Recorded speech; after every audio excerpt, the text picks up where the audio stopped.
After a disappointing weekend sweep by the Kansas City Royals, the Athletics pounced early last night at the O.co, rebounding nicely as they used the long ball, and starter Kendall Graveman continued to roll along, and the A's took Game 1 of this interleague series versus the Rockies. Tonight, the green and gold will be at it again and will continue to try and hold down one of the tougher 1-2 offensive punches in the National League, Troy Tulowitzki and Nolan Arenado. It's Game 2, A's Rockies, next.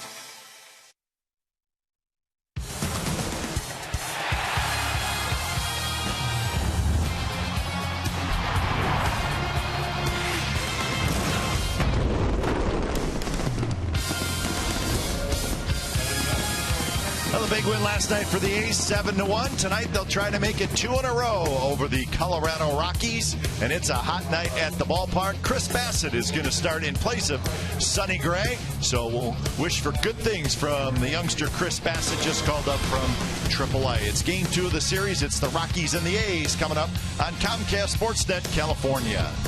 Hi again, everybody. Welcome to Oakland A's Baseball, along with Ray Fosse. I'm Glenn Kuiper. We were looking forward to Sonny Gray tonight, but Sonny's a little banged up. He's got a pretty good case of the flu. In fact, he's not even at the ballpark.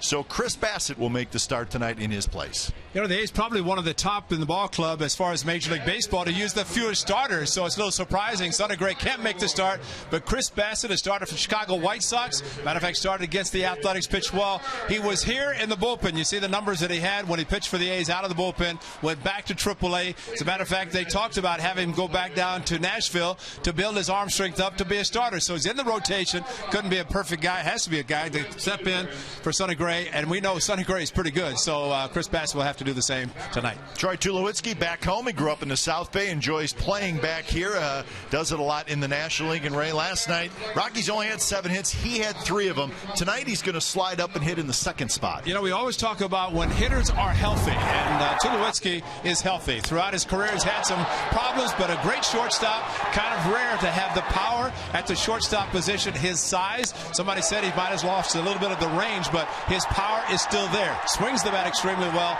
and what he does at shortstop, kind of like Cal Ripken Jr. with his size. But Tulowitzki is healthy, and that's the biggest key for he and the Rockies. Rockies will send left-hander Jorge De La Rosa to the mound. When he's on, he can be very tough, so that is the challenge tonight for the Athletics. Interleague baseball coming up from the Coliseum. It's the A's and the Rockies on a very warm night at the ballpark. We'll have lineups and first pitch in just a moment.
California, is brought to you by Jack in the Box. Taste the new black pepper cheeseburger today, only at Jack in the Box.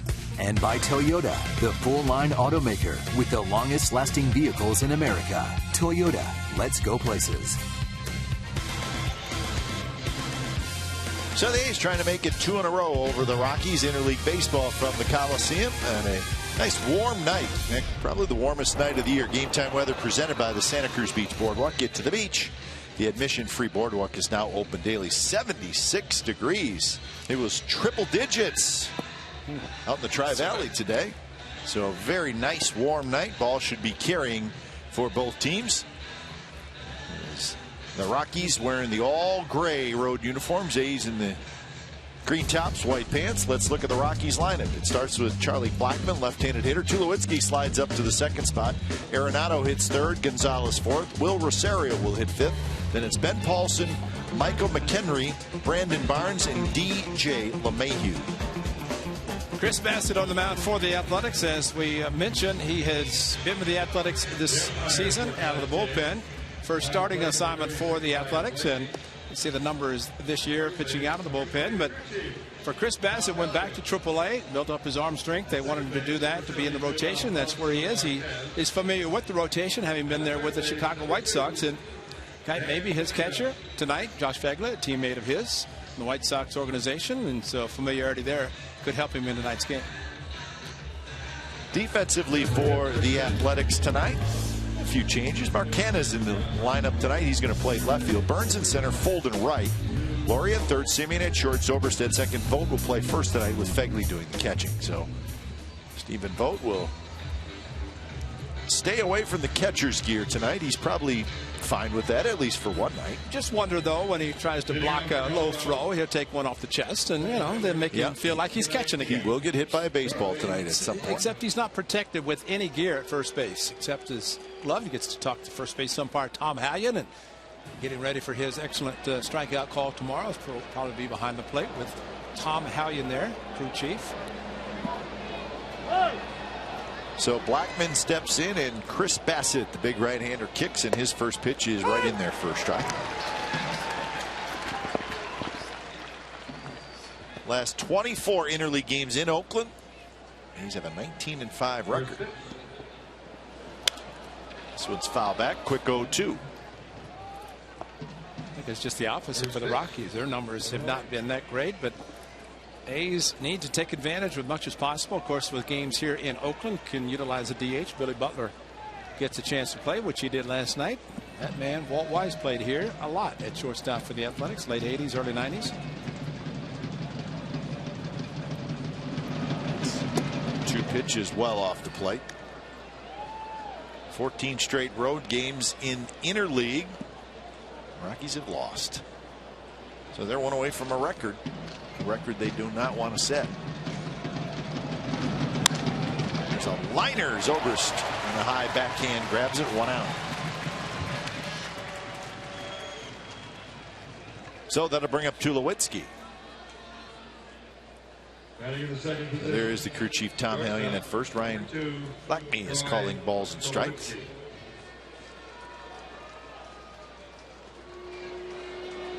There's Blackmon. So here's Tulowitzki. Saw that interleague note on the Rockies this year. They're 0-7 overall. So they haven't won any interleague games this year, home or road. Overall, the Rockies are 33-43. They're in last place, 9 games behind the Dodgers in the West. It's been a struggle for them as of late. They have lost 13 out of their last 19 games. So the month of June has not been kind to them. Looks like some of the guys are trying to change their hairdos just to break the luck a little bit, or maybe that's just normal. Dodgers with a half-game lead over the Giants in the National League West. Diamondbacks hanging in there. So are the Padres. Chip Hale trying to keep the D-backs close. Tulowitzki tops one toward Laurie. Quick throw to first, 2 outs. and that'll bring up Arenado. A's defense looks like this. Great job of Laurie getting the hop before it hit the ground, and Tulowitzki down the line very fast. But Brett Laurie's played some very good third base, especially the balls shortly hit in front of him. Just wish he had a little more energy. Well, that's a perfect case of the errors that he has made this year have really been very aggressive errors. Yeah. And he's got a handful of errors. I mean, that number is higher than he would like, I'm sure, but he gets to a lot of balls, and I think that has gotten him a few errors this year too. So yeah, it's a great point. I think sometimes infielders, because of the range and ability to get to balls, are penalized when they get to them and make errors. Fold and right. Drifts over toward the line, now into foul territory. Makes the catch. 3 up, 3 down inning for Chris Bassitt. And here come the A's in the bottom of the first.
Out their lineup. It's Burns, Vogt, Zobrist, Butler, Fegley, Laurie, Canna, Simeon, and Fold. And the A's will see another veteran left-handed pitcher. It is Jorge De La Rosa, and he's been around a long time. 11th year pitching the major league level.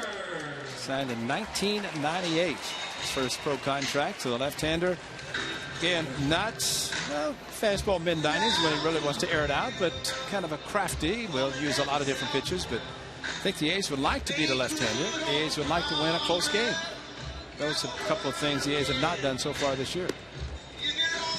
This is the defense behind De La Rosa. Barnes, Blackman, Gonzalez in the outfield, and that's good outfield. Arenado, Tulowitzki, LeMahieu, and Paulson on the infield, and McHenry is your catcher. So Burns is ready, and so is Jorge De La Rosa. De La Rosa is one of those guys, Ray, pitching at Coors Field probably hurts him a little bit, but when he's on, he's pretty tough. Yeah, he is. He's had some good years for the Rockies, some good years on some bad teams. Yeah. In fact, he's the Rockies' all-time leader in wins. Yeah, Milwaukee and Kansas City when they weren't very good. First pitch up and away. 34 years old is De La Rosa. 318 for Burns, couple of home runs, 15 RBIs. The hitting streak was stopped last night. This one's hit to left field, hit pretty well. Barnes is back. He's going to have room, and he makes the catch. So 1 away. So Rockies all-time wins leaders. There is De La Rosa on top, ahead of Cook, our old friend Jeff Francis, Walter Jimenez, Pedro Estacio. He's also the franchise leader in strikeouts. Ubaldo Jimenez. Jimenez had a great first half before he was traded to Cleveland, but And then, of course, now with Baltimore, what, he won about 16 games the first half? Yeah, he did. And then kind of that was it. But And he was, of course, now he's with the Orioles, signed a big contract. He was not very good last year. He's had a good year this year. The Orioles, who have been hot lately. Vogt drives one toward left center field. Barnes on the run, and Barnes gets this one. He's a very good outfielder. And he tracked that one down, 2 outs. So a well hit ball by Vogt. Stephen Vogt staying back, doing a good job. Last night we saw him do this, go to opposite field. Nicely got a double down the left field line. This one he tried to get in the gap ball, just sliced right back to the left fielder, Brandon Barnes, who does cover a lot of ground. Did not take his eye off the ball and got near the warning track. Plenty of room. Exmo brought to you by Cache Creek Casino Resort, and here's Zobrist with 2 outs. First pitch away. Zobrist right at 250 with 5 home runs, 29 RBIs, 0 for 4 last night. Zobrist playing at second base tonight. The breakdown for Zobrist as far as games started and where and how many. He's made 19 starts in left field. Tonight he's making his 19th start at second base. He started a couple games in right field and 3 games at designated hitter. So left field and second base has been his 2 primary positions, and that's about what everybody figured when he was acquired.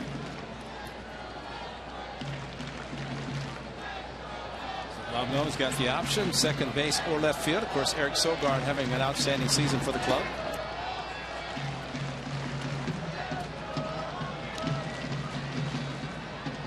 So 3-1. Butler, the on deck hitter here in the bottom of the first. No score.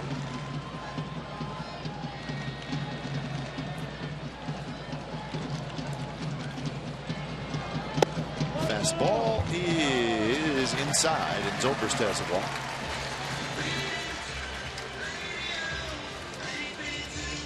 So more and more, Cat, we're seeing players that do not assume the pitch is out of the strike zone. In case of Zobrist, he waited until he heard nothing from the umpire. Usually the umpire will make the strike call, but in Zobrist, just waited. See a lot of guys that sometimes will throw the bat assuming it's going to be a ball, and it's not, and have to embarrassingly go back and apologize to the umpire. So here's Butler. He's heating up a little bit. Had a 3-hit game last night, a homer, a double, couple of RBIs. He scored 3 runs. He's now got 11 hits in his last 34 at bats.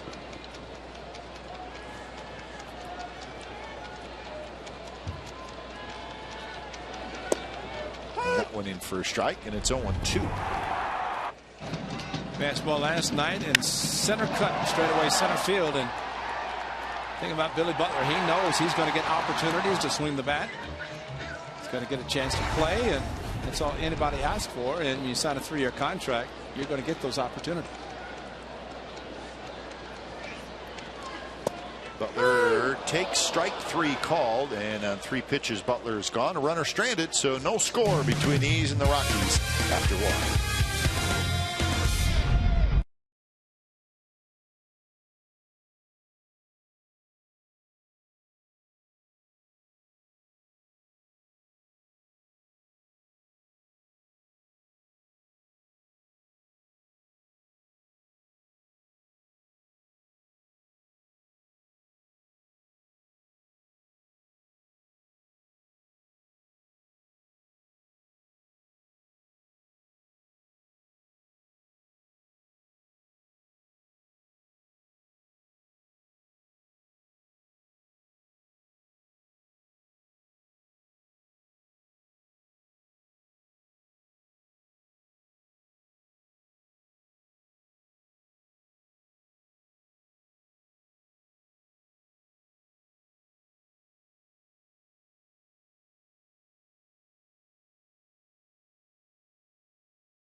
Now an Oakland A's bobblehead dressed in an A's jersey and wearing elephant ears. 15,000 fans can pick up and hug the Hello Kitty bobblehead Saturday, July the 18th. Visit athletics.com/tickets today. Joe, you get to hug the Hello Kitty, buddy. Hey, this is something very unusual. Stephen Vogt is the first baseman for the Athletics tonight. Josh Phegley was the on-deck hitter. He's putting the gear on, so Vogt is warming up the pitcher Bassett, and then flips his catcher's mitt, picks up his first baseman's mitt, and meanwhile, while Vogt's doing that, the infielders are playing catch. They normally have a ball thrown by the first baseman for ground balls. So multi-talented and always ready, Stephen Vogt. He can't help himself. He just wants to get in the squat. I think Marcus Jensen's going to have to do that because both catchers in the lineup tonight. Marcus, of course, assistant hitting coach, works with the catchers, and he has been out there before. Maybe somebody taking some swings, but at one time, a catcher was allowed to keep his shin guards on if he was the on-deck circle. And that would kind of expedite things. But now the catcher has to have all the gear off. And so that's why it takes a little bit of extra time in the case of Phegley to go back in the dugout and put the complete gear on. Toward Burns in center. Burns goes back a little bit. Gonzalez is retired. And I would think under the circumstances of wanting the pace of the game to be increased in time, whatever, you would allow the catcher to go back to that to try to speed up the game. And did not take a lot of time. They start the clock, so Phegley was able to get out and take maybe 3 or 4 warm-up tosses from Chris Bassett. But that's one of the new rules. It's supposed to help speed up the game by the catcher not having the shin guards on in the on-deck circle. I remember doing it, and it's just part of it. And he started to able to hit in that inning, take shin guards off, and go up and hit.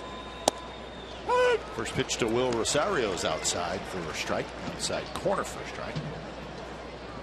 307, 5 homers, 17 RBIs for the Rockies designated hitter. Rockies had 7 hits last night and just the 1 run. Then the only run was the home run by Blackman. So they really never got much going against Grapeman.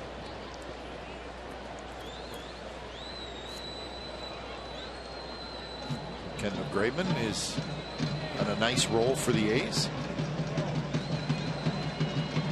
He appreciated the run support, back-to-back starts, first inning run support, and he's pitched accordingly, which is great. Always thought it must be really nice for a starting pitcher to pitch well, get a win, and then the next night just kind of relax, watch the game. That's a good point, because normally the day after they pitch, they don't do anything. The day before they pitch, again, they don't do anything. So the work is done on the 3rd, 4th day. Chavez says, how can you get all that run support and I don't get any? Jesse's been getting some run support lately, which is a good idea. As everybody wanted the curveball from Chris Bassett called a strike to Rosario. He did not swing. Fisted toward Zobrist, who scoops and throws. All right, here's our T-Mobile game changer. It is Kendall Graveman from last night. His 5th win of the season. 7 innings, 5 hits, no runs, 3 walks, 3 strikeouts through 111 pitches. And again, not so much worried about the strikeout, just getting ground balls. And one of the things that he talked about after going 7 innings last night, and look at the 6 starts in June, 3-2 with a 193 earned run average, which is great. But the point about if a starting pitcher gets that kind of run support early, it takes away kind of a fear in the back of your mind. Okay, I'll make one bad pitch and it could cost me. Remember, he made the bad pitch to Albert Pujols, cost him a home run in Anaheim. He lost 1-0. No run support. Next start, he gave up 2 home runs. No run support. So it just makes it a little bit easier to pitch, not worrying about every pitch that you throw. If you make a mistake, it's not going to hurt you. 0-2 pitch to Ben Paulson is way outside.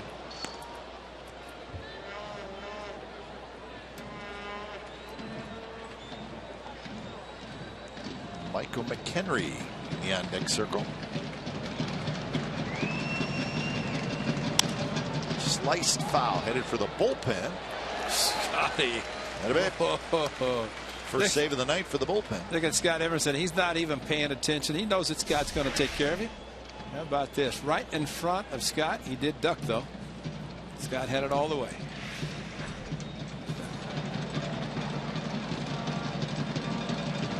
Swing and a miss, and the side is retired. 6 up, 6 down for Chris Bassett. So we're going to the bottom of the second. It'll be Fegley, Laurie, and Canna. No score.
Sportsnet California is brought to you by Pixels, in theaters July 24th. So no score, bottom of the second. The A's and the Rockies. A's are 4-1 in interleague baseball so far this year. Remember, they took 3 out of 4 from the Padres. Still plenty of it to play. 6 left with the Giants, 4 left with the Dodgers, 3 left with the Diamondbacks. A's will go to Arizona in August. About 110. Yeah. The 4 with the Dodgers is 2 home and 2 away, not right after each other.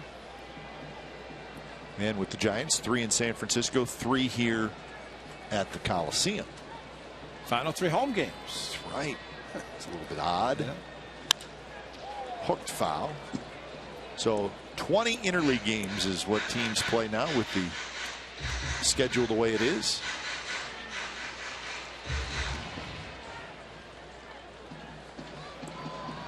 These have always done pretty well in interleague play.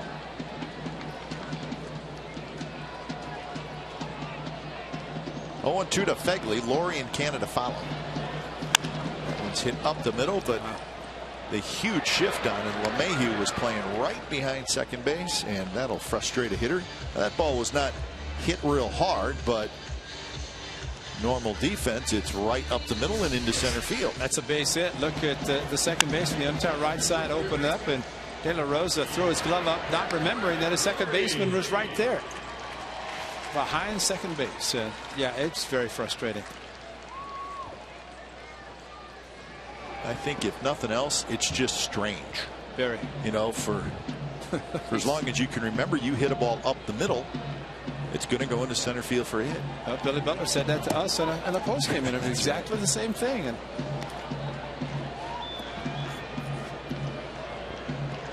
there's the defensive alignment. You know, Rene Latchman, still in baseball, and Latch probably was one of the first to ever start the Sprays. And there is Rene Latchman, 52 years in baseball, catching, defensive positioning, but he's right now charting the A's hitters. Now, Rocky's going to see the A's, but there may be some guys that maybe will change teams, but he has been doing that for his whole career. tell. Look at the thickness of that book. Oh, absolutely. And there's no blank pages in there either. No, he's got every player, the team that he's been on. He's with the A's. He did it. He would actually chart it during the game. When the game was over, he would sit down and watch the video of the game and go through everybody again. So you could probably say with Latch, if a 7 o'clock game, by the time he gets there, goes on, it's a 12-hour day. That's right. I can remember when he was with the A's, the game would be over and he'd be sitting in front of the monitor. Exactly. And he would not take the team bus back either. Oh, never. No. He'd be coming in long after the buses got back. 3-2 now. Latch had one of the greatest lines ever. He was a workout guy. I mean, he would work out for an hour and a half every day. He'd be sweating, and I mean, it was awesome to watch him. He'd really get after it. He would say, "I'm just playing for a tie." Playing for the tie. He would. 3-2 off-speed pitch, and Laurie strikes out. Second strikeout for De La Rosa. But his line about doing what he's doing just by putting it in his big binder, his fastball just challenged him, and Laurie wanted to hit it 9 miles, looked like, could not make contact.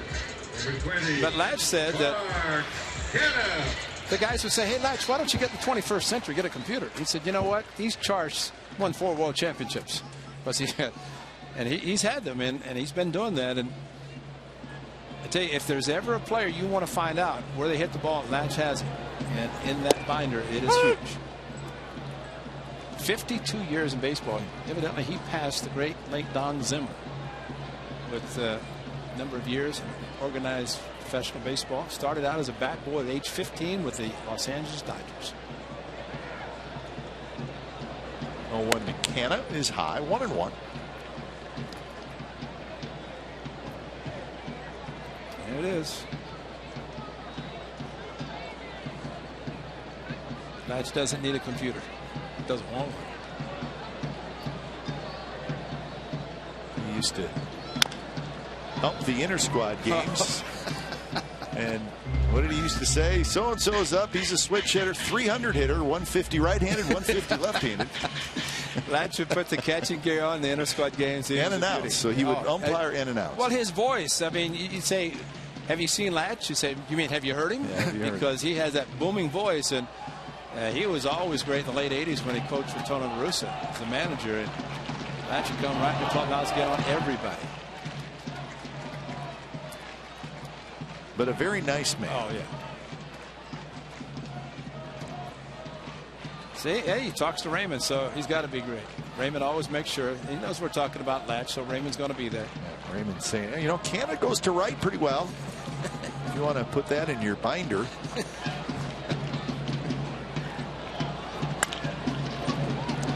Arenado scoops and fires it across, and they just get Canna on a close play. Up next, we're going to visit with the A's first-round draft pick, Richie Martin. He'll be in the booth when we come back.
is Richie Martin, and shaking the hands of everybody today and getting a chance to work out with all the players. So his first-round draft choice, picking it at shortstop. Get a chance to use the old wooden bat, talk to Skipper. Where's your helmet, man? You gotta put a helmet. I bet you had to wear a helmet in college, didn't you? No, really? Yeah. You got to protect the head, man. But he joins us right now, which is great. Congratulations. Yeah, thanks for having me. Yeah, congratulations. First-round draft pick. That's got a nice ring to it, huh? Yeah, you know, it was a very exciting experience, and I'm just thankful for the Oakland organization and my parents and everything they've done for me. And it's just, you know, it's real special to be here. Grounder to short. Simeon has it. Throws to first. Just as we talk, we got a shortstop for the draft choice. We're gonna let you break down that ground ball. No, we're just joking. Now, were you when you were in college? You played 3 years, left after your junior year. Tell us kind of how you matured from your freshman year to your junior year, and obviously you felt like, hey, junior year, it's time for me to come out. You had a pretty good idea you were going to be a high draft pick. Yeah, sure. You know, coming out of high school, I was looked at, and you know, I just wasn't ready, you know, to experience that pro ball, you know, because I was only 17 coming out of high school, and I just wasn't mature enough to move across the country and play baseball for a living. So I went to Florida, and you know, I got my education, and you know, I spent some time with some great coaches, and I've learned so much, and I think that's what's prepared me for minor league ball and pro ball. Well, it's great that you went to school for something other than a baseball professional contract. You mentioned education. What were you studying? I was studying civil engineering. Great. Is that your future after a 20-year major league career? Yeah, hopefully. Yeah, I'm planning on being in the big leagues for a long time, so hopefully it's 20 years down the road. Well, you're drafted number 1. It's a pretty good chance you're going to get a lot of opportunities to do exactly that. Now, were you in New York during the draft, or were you one of the kids that were there to be called up when they got drafted, or where were you when your name got called? I was back home with my family and a few close friends.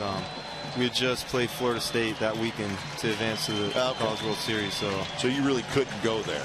No, I think that's only for high school players. I got you. Okay. And the College World Series, I know you guys got knocked out, unfortunately. Did you watch the final 3 games between Vanderbilt and Virginia, or were you no, I didn't watch ticked off that you won? I couldn't. I don't think I could see any more of Virginia. It was a little frustrating. How much have you swung a wooden bat? I've swung it in the Cape Cod League and showcases in high school, but other than that, it's been all metal, really. Right. Now, the highlights we just showed, hitting the home runs, what type of a hitter, I guess, if you could describe yourself, what would it be? Now, obviously, we know you're a great defensive shortstop because that's what you're supposed to be, right? You're supposed to play defense and then hit. But what type of a hitter are you? Yeah, I'd say I'm just a well-rounded, you know, offensive hitter. You know, I try to. My job is to get on base. At Florida, you know, I hit leadoff and 2-hole. You know, but my bats change during the game. I may have to get on base. I may have to drive a runner in. So I like to think that I'm a guy that can do what the situation needs me to do. It's a good approach. 3-2 to Barnes, and he taps one slowly toward Laurie, who charges, bare hands, throws, got him. Nice play by Brett Laurie at third. Well, you had a little chance to do some work with Ron Washington. That must have been exciting, huh? Wash knows a little bit about fielding. Yeah, that was really cool. You know, growing up, I've always seen him with the Texas Rangers. You know, he's played in the World Series and coached those teams, and just being able to learn from him and have him come out and spend personal time with me, it meant a lot. It's meant a lot to Marcus Simeon as well. He's helped him a great deal. So what are you looking forward to the most, though, as far as starting pro ball? Because a little different deal than college. I mean, this is your thing now. There's no school to go to. But what are you looking forward to the most?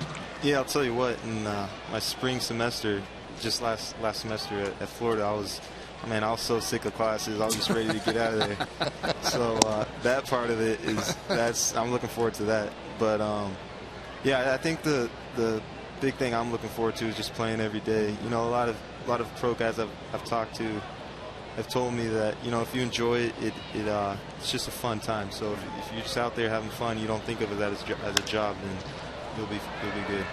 Where are you going from here? I'm going to Vermont for a short season. I've actually got a flight at 6:15 in the morning. Get used to it. Those trips are, you'll have a lot of those. But, you know, the main thing is that this is June the 30th. You just drafted, you signed, you get a chance to play this year. There's some guys that I'm sure you know that would wait out and miss the summer and play the next year. So, yes, that's a credit to you. Barry Zito was up here many, many years ago. I remember he said, I want to get here as quickly as possible so I can get out there even quicker. And that's the big leagues. And, of course, when you sign early, you get the chance to start playing. So congratulations on doing that. Thank you. So Richie Martin, the A's first-round draft pick, our guest, will head to Short Season, Vermont tomorrow morning. Get his career started. We saw you wearing the double ear flap in college. You'll wear it at the minor league level. How much are you looking forward to? Well, we saw you in batting practice, not even wearing a helmet. So I guess you don't even want to wear it. You know, double ear flap is enough, right? I'll wear one during the game. Richie, thanks for coming up. Yeah. Good luck with the start of your career. All right, we'll be following you. Thanks for having me. So A's first-round draft pick Richie Martin. We wish him the best of luck. No scores will go to the bottom of the third.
So where are we going next week? New York and Cleveland. Yeah. Well, we could have cool weather. We could have humid weather. Who knows? Probably the latter.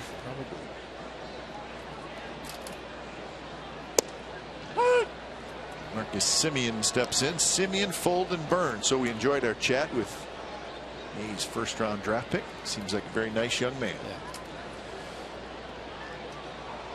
And the real world begins just right now for the young man, as he said, an early flight tomorrow morning. And those that you get used to. That's why you can't wait to get the big leagues, because you don't have early morning flights in the big leagues. No. Thought he said something very interesting, though, about after high school not being ready to play pro ball. Really wanted to. He just didn't feel like he was ready to do that at 17.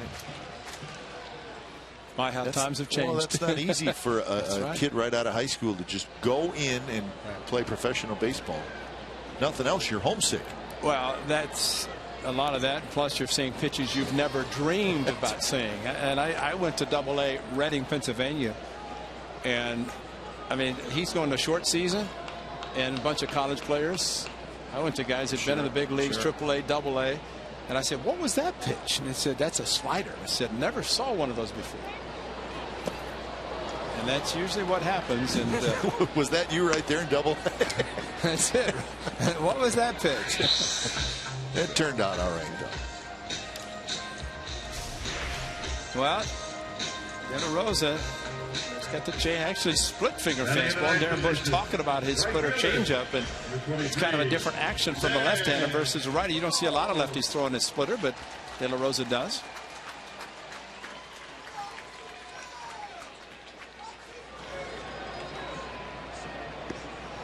So 1 away for full. That's 3 strikeouts for De La Rosa. To his point about out of high school and then going to college, you could look at in the Florida schools, Arizona, California, you're looking at warm weather schools. Sure.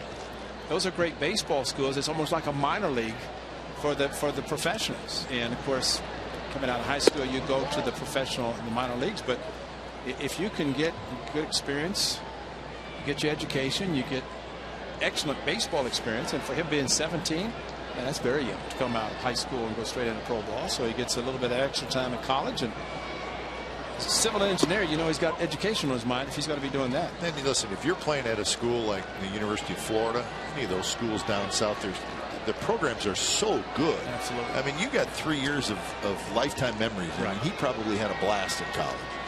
Always shooting for the College World Series. And you think about the attendance in games in which he played. Oh, my goodness. You know, you're on television, you're playing in the College World Series, we have sellouts, you have all those things happening. So by the time you get to the professional level, and especially where he's going, he may have 500 people. I don't know how they do it. It's going to be a different deal. It's a huge difference. And, you know, so it's an experience, and one of the best things to do, and that is to sign as quickly as possible and get to where you're going to be starting your pro career. And maybe we'll see him next spring. Who knows? Could be in a spring training invitee to come to spring training and get a chance to work some extra time. I can remember, Ray, long time ago, playing at Mississippi State. Yeah. And when the visiting team came to bat, the outfield was full of people, and they would open up their grills and all the smoke would come and you couldn't see. And when Mississippi State came up, everybody shut their grills and the smoke went away. That's great. It took about 5 innings to realize what was going on, and at that point it was too late. Yeah. That's serious home field advantage. I'm gonna have to ask Kendall Graven about that. I bet he knows that too. Well, tonight that's a no swing. Yes, Dan Bellino did not call it.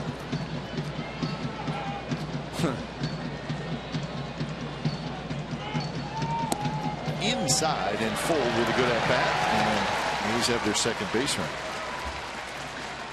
Time now for our lows. Never stop improving. Billy Burns.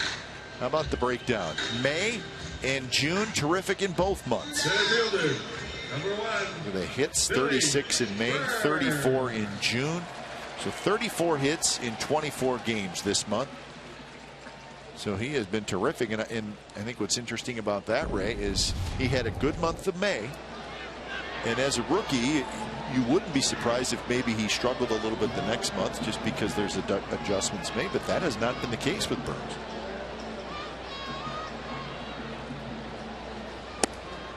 And of course, the longer he is up here and the more success he has, the more changes there are in how they're going to approach him. And again, we're looking at a scouting report to say to the outfielders, play deep. Well, in the American League teams that Billy Burns has faced, they're extremely shy. And right now, this outfield, there's a lot of space. Maybe they think they're in Coors Field. Arenado waits, fires from a flat-footed position, and he gets Burns. That time Arenado knows the speed of Billy Burns, and that's knowing the hitters, and he didn't even think about going to second to get Sam Fuld, because if he had looked to second, Billy Burns probably would have beaten it out. And so that's just heads up. That's why he's won a couple of Gold Gloves already. Arenado just first base, all he's thinking about, and a strong throw to get the very fast Billy Burns.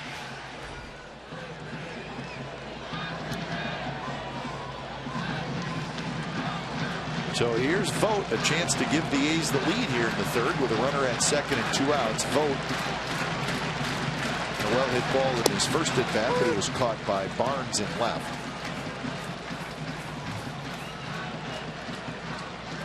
Vogt was 2 for 4 last night.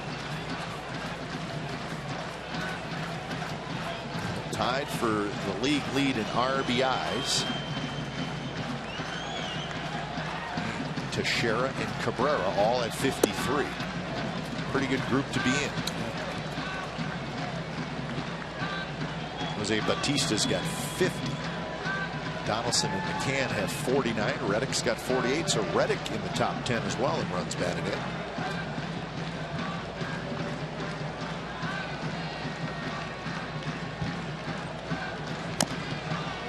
Tapped foul at the plate. We're talking about Billy Burns and how changes have been made in the approach with him. How about Stephen Vogt, who really has surfaced as one of the best hitters in the American League with those names there that you just mentioned, and from J.D. Donaldson on up to Stephen Vogt, Miguel. I mean, like you said, Kay, you're next to Miguel Cabrera. That's it. That's it. That's one heck of an attribute that the success you've had. Grounded to Arenado as Vogt kind of reached for it. Side retired. So Fold is stranded, and we're moving to the 4th inning. No score between the A's and the Rockies.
All-Star Game ballot now at athletics.com. Voting is exclusively online and available on your computer, tablet, smartphone. Vote up to 35 times at athletics.com. He's not in the lineup tonight, but that man is a good guy to vote for. Josh Reddick wearing a helmet tonight. The no flatheads must be a coach's helmet. Also Stephen Vogt, Sonny Gray, who we hope is getting better tonight. Any of the Athletics you want to? What I see, over 500 million votes this year. That's amazing. Wow. A lot of votes online. A lot of Stephen Votes. Charlie Blackmon on a 1-0 pitch hits one high in the air. Canna is there. He's got it. So I have the official timeline, right? So voting ends Thursday. Okay. Right? That's it. Starters are announced on Sunday. Now batting. Reserves are announced on Monday. And then also on Monday they announce the final 5 candidates for the final 1 spot on each roster. So we'll know the starters on Sunday, the reserves on Monday, and you can vote through Thursday. In the meantime, Chris Bassett's retired 10 in a row. So you have 9 starters, both American National. And then the reserves, now they have the players vote, right? Where the players will vote for certain guys. And if a starter is voted on by the players, then the second guy, I guess, fills in for that spot. Yeah, and the players actually get a pretty decent chunk of people voted in. I think maybe the misnomer now a little bit is that the manager has a whole bunch of choices, and he really doesn't. No. I think when it's all said and done, a manager may have 4 or 5 picks that he can use to his discretion, but he may have to take somebody from a specific team. Yeah, he'll be told who to take. Yeah. Because, oh, by the way, this team doesn't have one, so you have to pick somebody from them. And so here's the list of guys you can pick. Tulowitzki takes low. And listen, it happens every year, and I don't blame a manager if he has a player on his team that he thinks should be on the All-Star team, he's going to take him. Sure. And I don't blame him. Yeah, if you don't get many choices, and you might as well take somebody that's deserving from your team. After all, you have to win an American National League Championship to have the right to be able to be the manager of the team the next year. Ned Yost, Bruce Bochy, 2 managers this year. Tulowitzki got a pitch to hit, fouled at right side. So in Cincinnati this year on the 14th of July.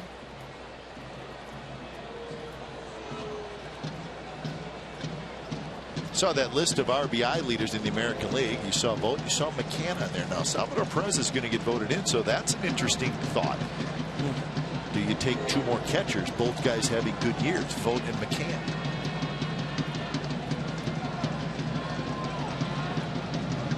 Oh, that one kind of squirts out of the hand of Bassett, and it went behind Tulowitzki. Well, 2 things. How did it miss Tulowitzki, and how did Josh Phegley catch it? In case he swung. Strike 3. You don't want the ball to get past you. That's unbelievable. Then it missed and was caught. Phegley just showing just how good he is.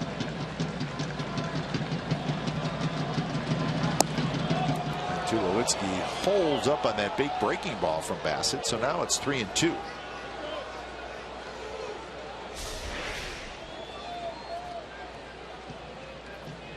Slow curveball and just missed.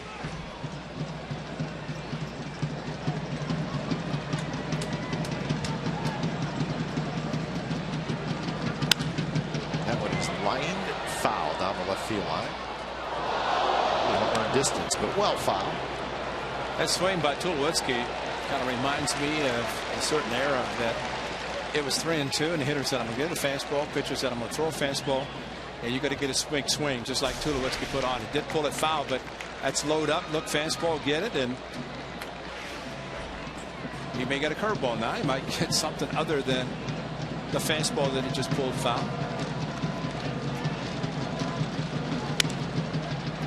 A little flare. Canna's coming in. He'll play it on a hop. So that's the first hit for the Rockies. And he might have broken back just enough, because after the big swing by Tulowitzki, pulling ball foul, again a big swing, and Canna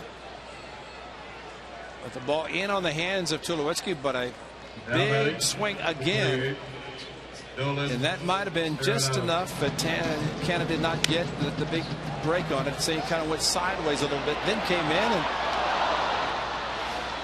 dive. Yeah, first hit. I know. I agree with you. I mean, may give a double, but at least to make an effort and get a standing ovation. It's a 14-game hitting streak for Tulowitzki. So here's Arenado.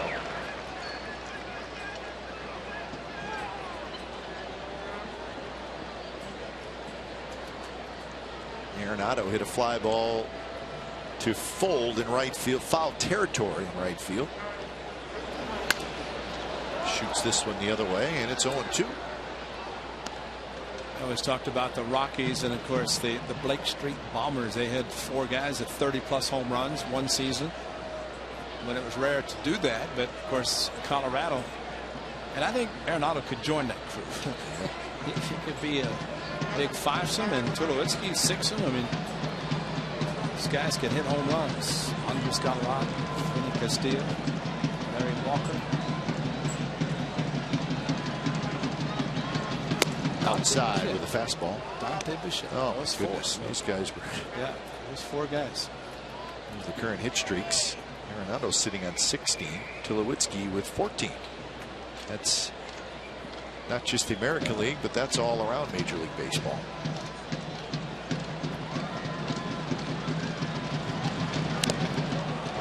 And that one, Arenado just got a piece of. Kind of a slow motion swing.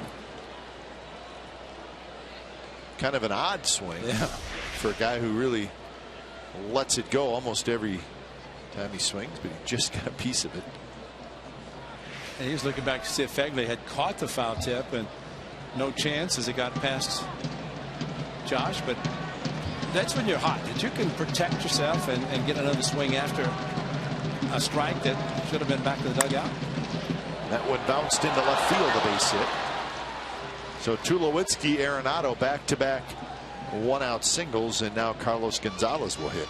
Well, last night pointed out that Arenado did not get a pitch inside, and gets a pitch inside here after protecting the curveball, and see what he does. Good sinker down and in, but his bat speed and the ball shooting through the infield, no chance for Semien, and that's how quickly, once contact is made and how hard the ball is hit, and it gets through the infield.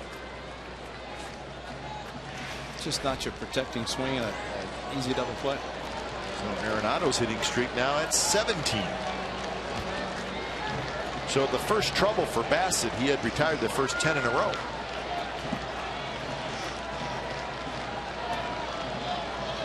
Gonzalez hit a fly ball to center field in his first at bat.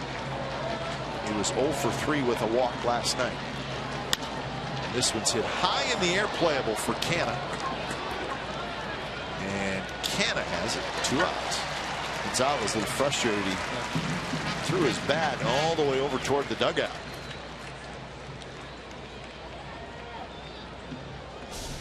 So that'll bring up Will Rosario. Did not wait around. Good fastball from Bassett, a little bit outside part of the plate, and Rosario. After back-to-back hits and hitting in the cleanup spot, Cargo, as they call him, wanted to drive the ball a little bit better than that. Rosario grounded out to second in the second. He was 0 for 3 last night with a walk, and the first pitch is lined down the right field line, but foul. You mentioned in the early part of our show, actually in the pregame part, about Bassett pitching on 3 days rest. So how long can he go tonight? He's at 54 pitches, and we're in the 4th inning. How many times have we seen the statistics on a pitcher's pitching on his normal turn, an extra day? In the case of Bassett, less than a normal turn. So probably instead of taking an extra side session in between, and this had to be a late, because Sonny Gray, A's might have known last night, but still for Chris Bassett late, and especially to go to somebody who is pitching on 3 days rest. So doing quite a job tonight and trying to get out of this inning, even a couple of runners on. The numbers for him at AAA Nashville.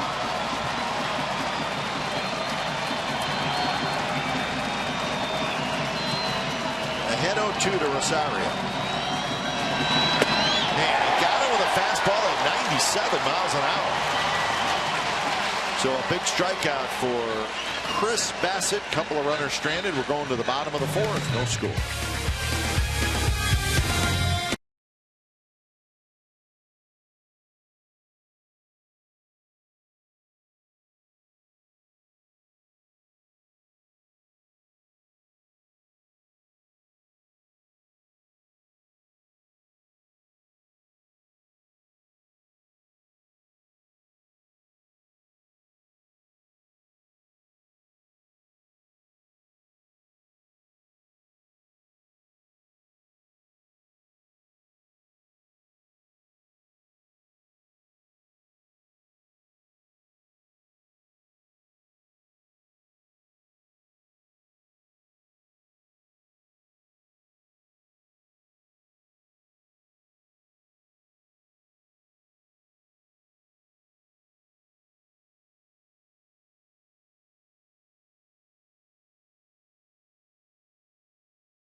Comcast Sportsnet California is brought to you by Roaring Camp Railroads. On July 4th, dinner Roaring Camp style is sizzling steaks, a moonlight train ride, and singing around the campfire.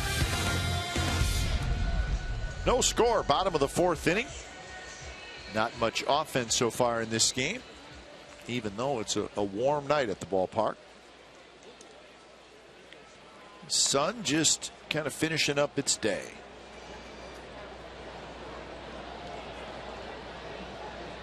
So Zobrist to lead it off.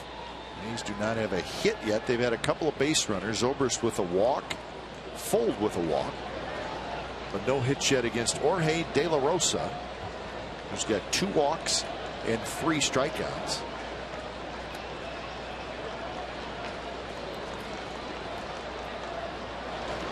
De La Rosa just 2 strikeouts away from 1,000 in his career. How many times have we said that in the last week? That's right. Twice, I know. And at least twice. De La Rosa, a little bit of a hesitation. So it's all about timing as a hitter to be able to watch De La Rosa. Of course, second time through the order. Guys are familiar. They watch the video that Adam Roden puts together. And that's what he's done at home. 2-2. 681 earned run average on the road. Excellent. And there's a line drive with a base hit to left field. First hit for the A's is a line single by Zobrist.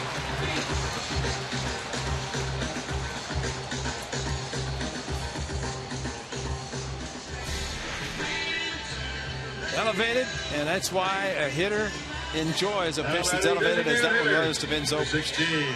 Billy Butler. So here's Butler. What we said about his wife Juliana, who sang the anthem last night, did an excellent job, and you know how proud he was. But she, being a professional singer, said it's about 1:30 is what you're looking at the anthem.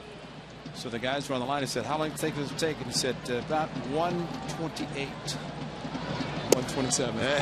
So because they had talked about it before coming out for her to sing last night. Did an excellent job. I have heard that too. That's whatever the proper length should be. Who knows? But that's, I've heard, between 1:30 and 1:35. That's about it. Now back in 1968, Jose Feliciano took probably a little bit longer. They kind of changed everything. But about 1:30, and as we've been told, one of the hardest songs to sing just because of the words, and you're on the big stage when you sing it. But that is something that traditionally is before every game, every sporting event. National anthem. Inside to Butler. So 2-1 the count. Butler was called out on strikes in the first inning.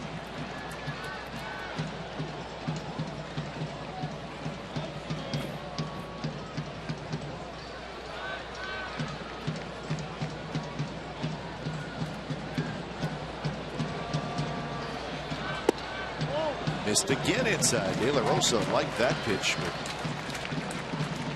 Ryan Blakeney did not. See if he tries to center one and maybe takes a little bit off the pitch, but Ben Zobrist got a perfect fastball to rip to left field, elevated as it was, and looking for the same thing. Took it off. Will not give in to it. The delivery, little slide step, pulled the string.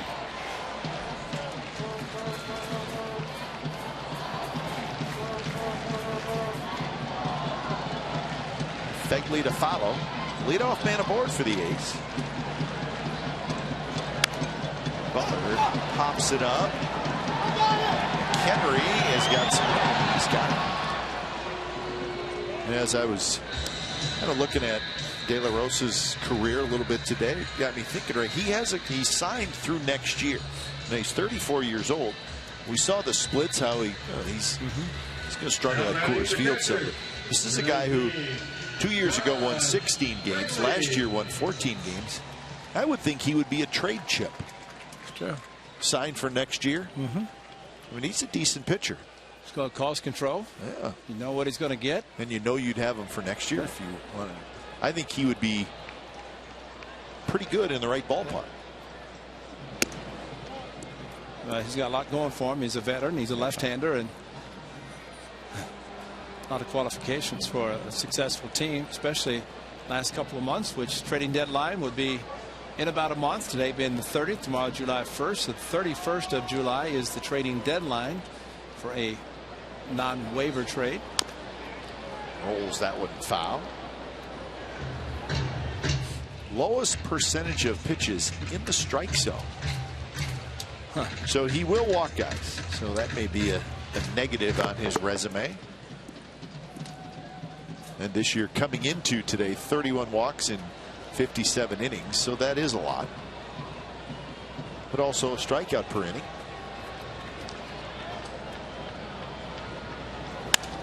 On the ground, Tulowitzki has it. LeMahieu, and that's a double play. So with the shift on, Fegley hits into the double play, side retired, and we're on to the 5th. It's a scoreless game between the A's and the Rocks.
Police Activities League and the city of Richmond hosted 100 youth baseball players at the Coliseum for a special coaches clinic.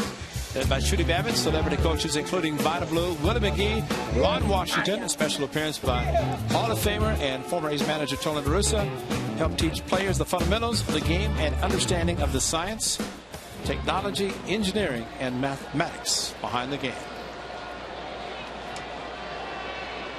From what I heard, it was a great event. It's good to see Tony La Russa at the Coliseum. Back where it all started for him after the White Sox, and A's fortunate to hire Tony to manage them 86 and through 95. Swing and a miss by Ben Paulson. 1-1 the count. So Chris Bassett becoming a nice story here. Just 2 hits through 4 innings.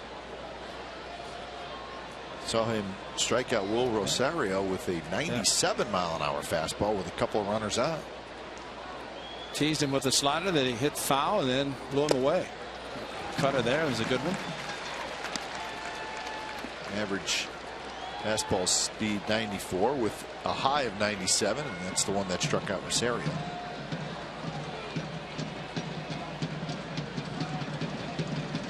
One and 2 to Paulson. Not close. McHenry will follow, and then Barnes here in the top of the 5th.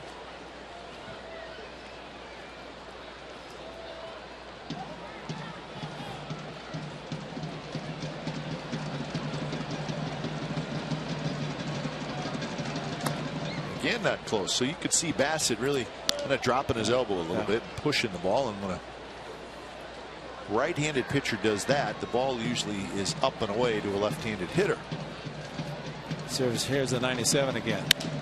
And that one's hit into right center. And that's going to get down. Fold hustles over. Paulson with a big turn. He stumbles just a little bit. So a long single for Paulson and a nice play by Sam Fold out in right field. That stumble by Paulson might have been the best thing that happened to him, because it looked like he was going to go for 2. And had he done that, Sam Fold laid it right on the bag. Ball elevated from Bassett, and Paulson looking fastball and got it. Sam Fold, of course, a left-handed thrower, glove on his right, spun and threw perfectly to second base, and a high leg kick, and watch the elbow. If it does drop, then pitches are elevated. That's not good. And even the 3-2 was elevated a little bit too much, and not the velocity that he threw to Rosario. First pitch to McHenry is bounced foul with Laurie playing in. Okay, Walt Weiss talked about as a player. I asked him about the managers, and he talked about Tony La Russa and Bobby Cox, 2 managers that he played for, of course, both in the Hall of Fame. But he said the thing about Tony, that Tony took a lot of time to talk to him. Remember, Walt came up in '87 and then in '88, Rookie of the Year, and stayed. But here's a guy that really had never managed. Walt Weiss had never managed in any professional baseball, and this is his 3rd season managing the Rockies. Foul back. Your bookends are managers Tony La Russa and Bobby Cox. Those are 2 pretty good managers that you could learn a lot from, and Walt gives them a lot of credit for helping him learn as much as possible. And he said, of course, Tony was the first to call and help him when he was named manager of the Rockies, and he said that's before he became the enemy. Now was a Diamondback, so it doesn't help as much as he did before he took over in charge of baseball operations, the Diamondbacks.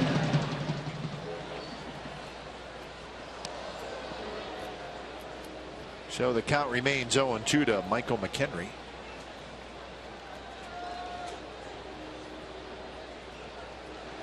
There it is for the Hall of Famer Tony La Russa, in with Joe Torre and Bobby Cox all last year. Tony went in with no logo because of his time with the White Sox, the A's, and the Cardinals. Laurie has it just skip under his glove into left field for a hit. If he fields it, you got a shot at a double play. I think it would have been exactly that, Kipe, and it just maybe took the little top spin when it hit. He backpedaled, trying to get the good hop, reached down, could not come up with it. Now batting. And that's one that was kind of in between. And well, when you jab at it like he did, going to his left, that top spin, and we saw Arenado hit one through the infield, and now McHenry gets a base hit. So 2 on, nobody out for Barnes. Stu Cole is the third base coach. He came down, had a little conversation with Barnes. Top of the 5th inning. Could it be a bunt situation, Ray? Yes, it could be. It's not Coors Field. It's at Coors Field, 10 to 8, 12. Don't waste it out. That's right. But here in pitcher's duel, we might see it. LeMahieu, a pretty good hitter behind him. Barnes bunts, and he bunts it foul as he really did not have great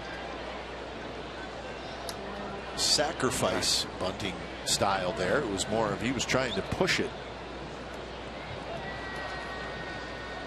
Probably should have been trying to bunt the ball to third base, but you're right, push it to the right side, which is surprising, and maybe because Stephen Vogt has not played a lot at first base, but ideally you force the third baseman Laurie to handle a bunt, and both runners advance easily. Corner infielders in, and in very close. Yeah, Cap, also we're in Oakland, American League Park, so there's no pitcher hitting. It would be the 8th place hitter, Barnes. Now he would not be bunting in the National League with the pitcher due up. So that's the difference in the American League with the DH used.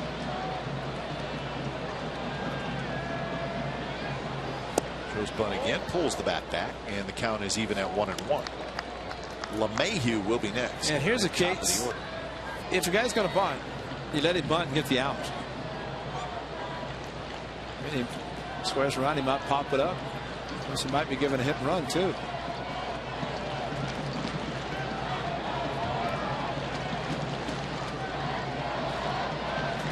Whole left side of the infield open.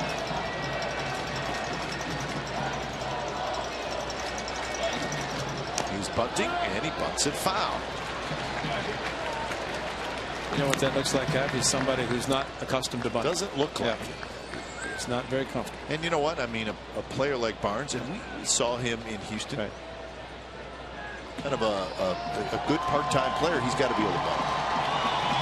Well, he's looking down to see if he's going to get the ball with 2 strikes, but he bunted with the Rockies last September the 28th. The graphic shown there, and so it's not as if Walt Wise didn't think he could do it. And now if he has to get the ground ball, maybe get 2 on the single. Tries it again. This one spins way inside. So the count even at 2-2. I think Bassett and Fegley thought he's going to be bunting because it's a curveball and usually a pretty good pitch to bunt, but it was going inside, almost hit Barnes. Well, that is interesting.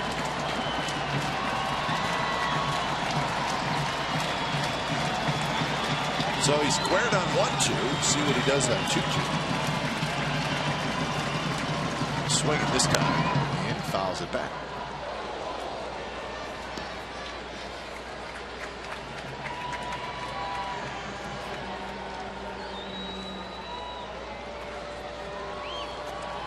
So 71 pitches now for Chris Bassett. So he had a couple runners on in the 4th, got out of the jam. 2 more runners on here in the 5th. And the pitch count is starting to rise, and that's something Bob Melvin and Kurt Young are probably taking note of as well. And Barnes towards center. Burns, he grabs it, and the runners have to hold. So 1 away, and here's LeMahieu.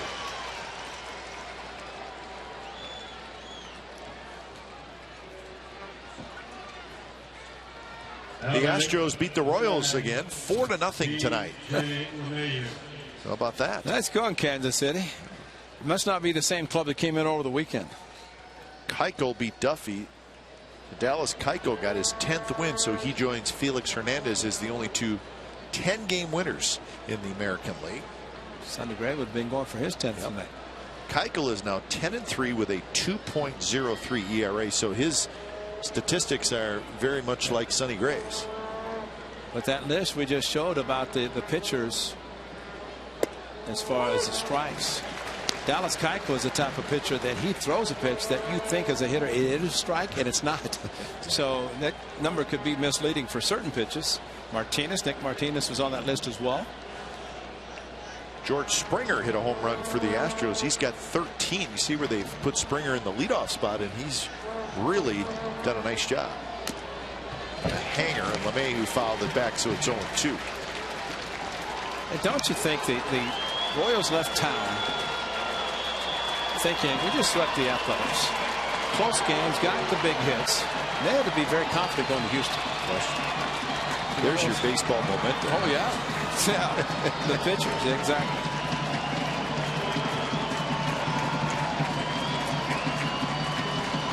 So 0-2. Fastball is low, 95 miles an hour. So the Astros are now 46-34 on the year. There's the pitches by inning. He was okay until the 4th and the 5th.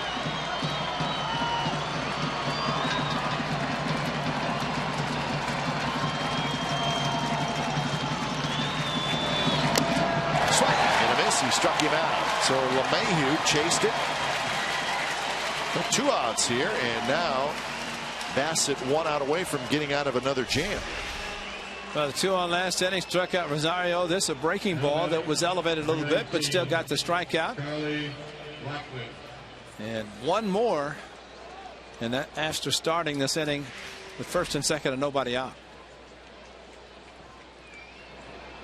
So this is Blackman. A line out and a fly ball to left field. He homered last night.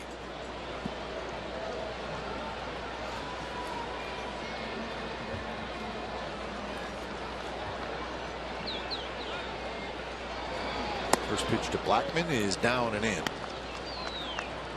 Maybe it's something about Colorado. You look at Blackman, you think of Seth Smith, who played many years with the the Rockies. That left-handed setup, a little bit of a rocking motion.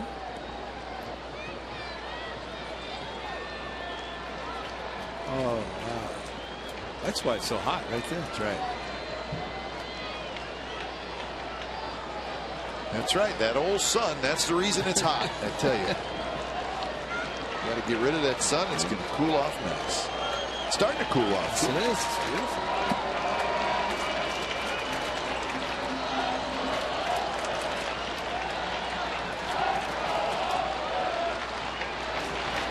Blackman fouls it.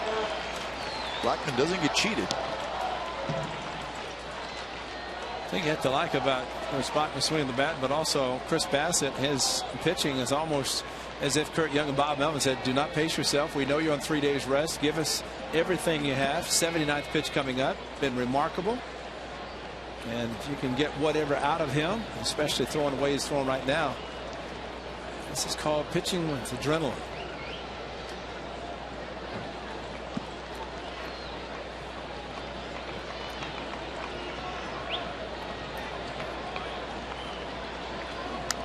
Fouled back, and that one hung a little bit. So Bassitt probably does not want to throw that one. This is on the ledge in right field, just below the bleachers, and Blackman with his 10th home run in the leadoff spot.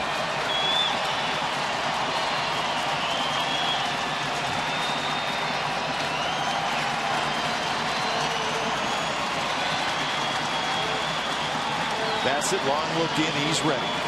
Olsen at second, McHenry at first. That one rolled foul.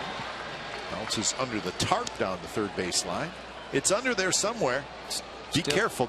I would not stick my hand underneath that tarp. I got to tell you, Ray. We've seen things come out of there alive and kicking. But the ball was retrieved. The young lady has it, so all's well that ends well.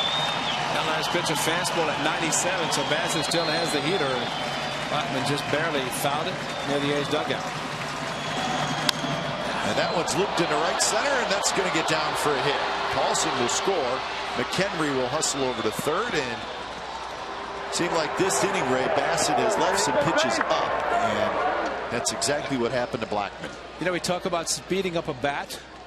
Well, we just saw it perfectly because the 97 fastball was hit over by the tarp. And here's what happens.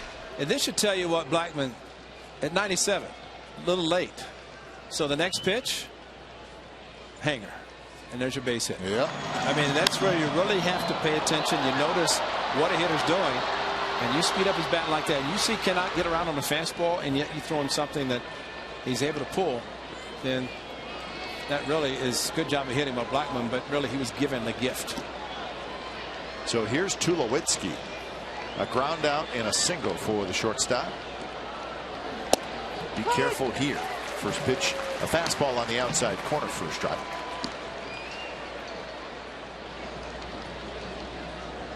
So Eric O'Flaherty starts to throw, so first action of the night in the A's bullpen. Tulowitzki extended his hitting streak to 14 games with that single in the fourth inning. Chased a high pitch, 0-2. Well, Bassitt's still getting ahead of the hitters. Just could not finish off Blackman.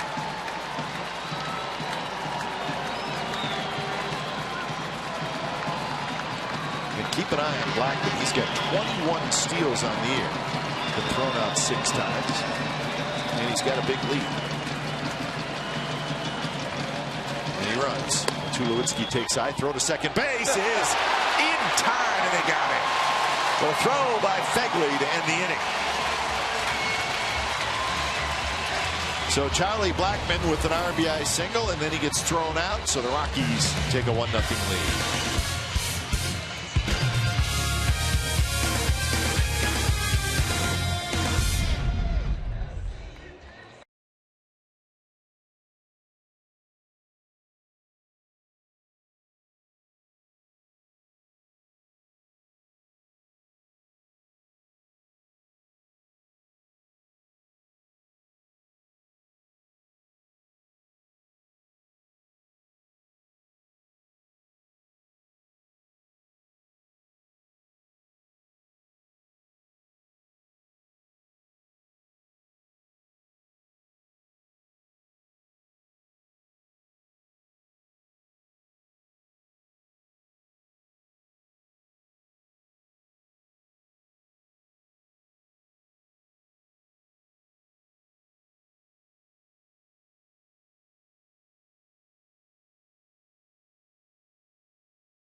us live during tomorrow's game on CSN California. Log on to facebook.com/CSN Bay Area to submit your questions. We'll answer them throughout the A's Rockies game tomorrow. Remember, find us at facebook.com/CSN Bay Area.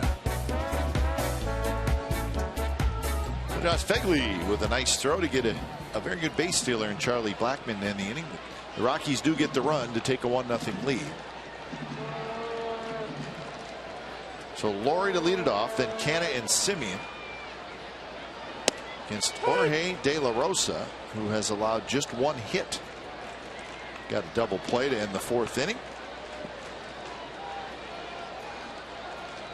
So the A's have not really threatened against De La Rosa just yet.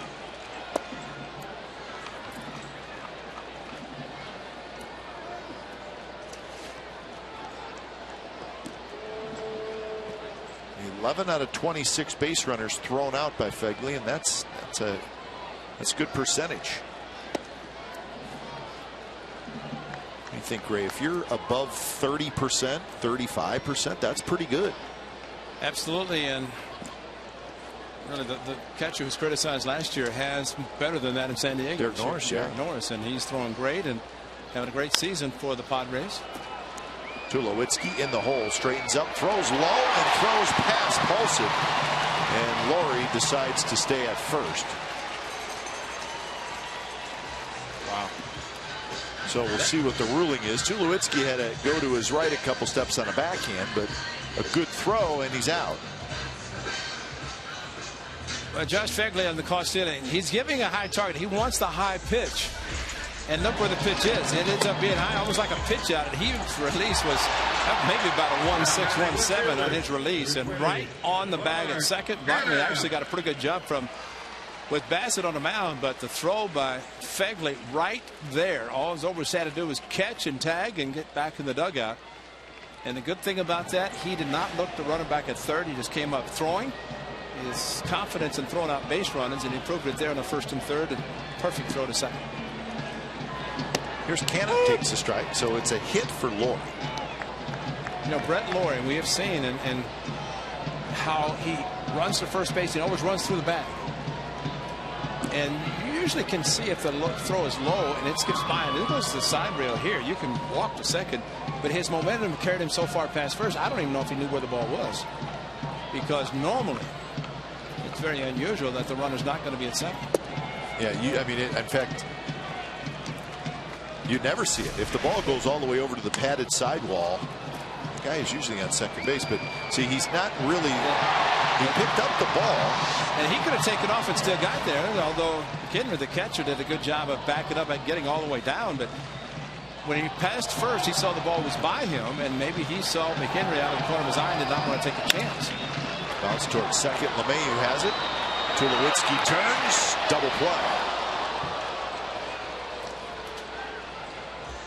So second inning in a row, the Rockies have turned a double play. That was a very close play at first base. And if Flores at second, he goes to third on a nice job by hitting the right side by Canna, but not in this case, as it's a double play. And it was close. Canna can run, got down the line quickly.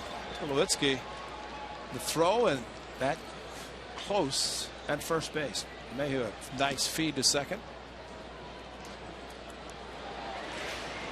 So 2 outs for Simeon, way outside.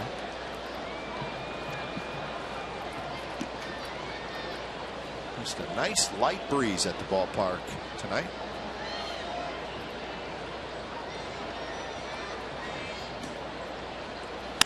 And there's a shot headed for the corner, and it's fair. Barnes will pick it up, and Simeon with a 2-out double.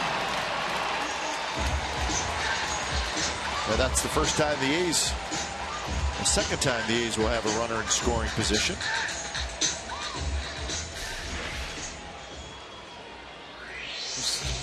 No buggy whip, fastball down and in the shift. Going against the shift down at the corner, but very quick on the swing down and in to Marcus Simeon.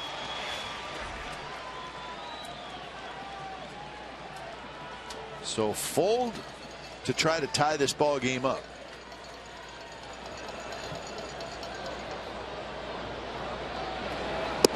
First pitch is a fastball, and it's in for a strike. 3/4 delivery by De La Rosa. Fold walked in third. He was stranded at second.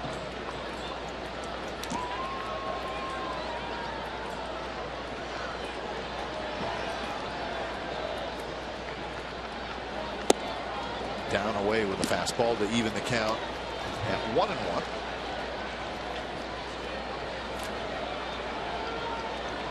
.67 pitches so far for De La Rosa. So he's not in any trouble pitch count wise. Fernando Rodriguez starts to throw for the A's.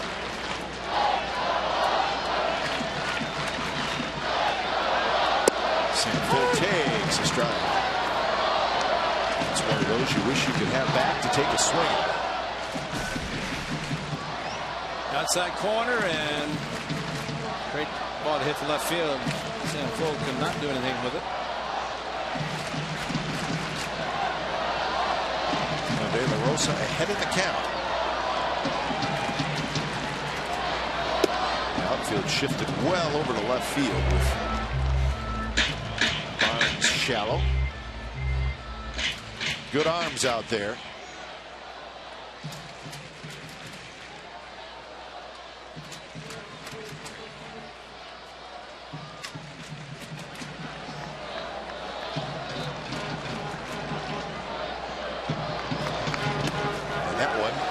Pass McHenry.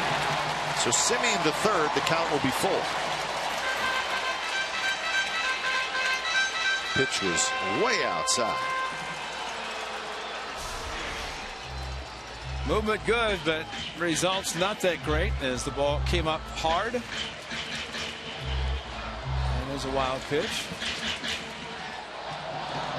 Nate Ashman probably got some golf balls because of that wild pitch. And I blocked, he still has a game that he plays for the catchers. And golf balls, Max likes those. Sanford taps it right side. And De La Rosa covers, gets the flip from Paulson. Side retired. A's strand a runner at third, so we're moving to the 6th inning. It's the Rockies 1 and the A's 0.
McDonald's, Nolan Arenado, born in Newport Beach. Second round pick of the Rockies in 2009. Last season had a 28-game hitting streak. Has won a Gold Glove the last 2 years. This year he already has hit career high home runs and RBIs. 24 homers, 68 RBIs, and he will hit second in this inning. He's turning into one of the best all-around players in all of baseball. Nolan Arenado. Just 24 years old. That would be a building block guy. Oh. Yes, I would think so, and that's great for the Rockies, and see what they do in contract, because he's a very, very good player for not a lot of money. When it's time for change, think Speedy Oil Change and Tune-Up, your oil change, tune-up, and repair expert. So Fernando Rodriguez comes in here in the 6th inning, taking over for Chris Bassitt. If you're just joining us, Chris Bassitt starting in place of Sonny Gray, and Gray had a pretty good case of the flu, and he just could not go tonight. So Chris Bassitt got called up, took the baseball, and threw 84 pitches, just 1 run allowed in 5 innings. No walks, 3 strikeouts. And you can understand why the A's, although nobody wants to go to AAA, go to the minor leagues, but in the case of Bassitt, they wanted him to pitch in the rotation and did get a chance to come back to make this start. Wow. Tulowitzki chased a ball that was up around his helmet. Maybe that's why Fegley wanted to pitch in that zone when he threw out Blackman, because this is a high target, higher than the target. But Tulowitzki, when you're hot, you think you can hit anything. That's a little extreme. That ball might have been pulled up on the tarps over the third base dugout if you'd hit it. So here's Arenado. The A's called up Bassitt and sent down Max Muncy. So that was the roster move today. So we hope Sonny Gray's feeling better soon. And you'd have to think that, again, we do not know, but Bassitt, if Sonny Gray's going to be okay, this may be, I don't even know if he packed an overnight bag, to come in for a start and maybe go back. And sometimes that does happen, but a roster move has to be made in the case of Muncy, which means if Bassitt does go back down, somebody in the position side will come back, you would think. Andy Perino, they decided to keep Muncy. Perino was designated and cleared waivers, was sent back to AAA. 1-1 pitch. A curve just rolled foul behind home plate. I think we've seen a number of times where a pitcher or a player has been given an opportunity because of an illness or injury, and they've shown what they could do. Joey Gallo with the Rangers. Yep. Beltre, and then of course ended up keeping him with Hamilton on the disabled list. In the case of Bassitt, he has shown that he could start, knowing that he could start coming over from the White Sox and proving it again tonight. He's a good backup plan if they need it. Arenado checked. He did not go, says Tom Hellion. Arenado tried something. He just left his bat out there for the first base umpire to look at. See, look, hold it right there. Don't know if that'll influence the umpire either way, but another way in which the hitter does it. That one is belted down the left field line, but it hooks foul. Josh Fegley going down to block the 2-strike curveball, and Arenado almost hit a home run. I think he's a low ball hitter. I'd say so. Look at the location of this curveball. Nasty curve, and Fegley did go down to block it and stayed inside, and fortunately pulled it foul. But talk about a downward plane. That's like Mike Trout. Yeah. Similar swing. He had the home run distance. You know, it's scary to even think about pitching them inside.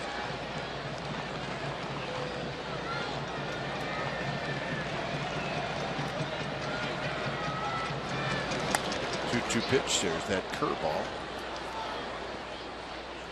Well, the highlights you see of Arenado, he's hit a lot of home runs this year, so you see him in highlights a lot. It looks like he hits out a lot of breaking balls. Not afraid to hook it. This guy just for the Rockies. Beautiful. Yeah.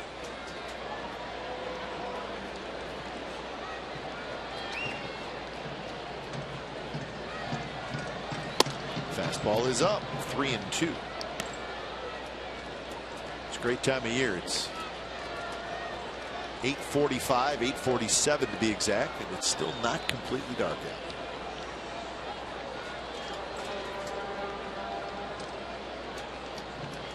So the payoff pitch, here it is, and it's a fastball in on the hands, foul back.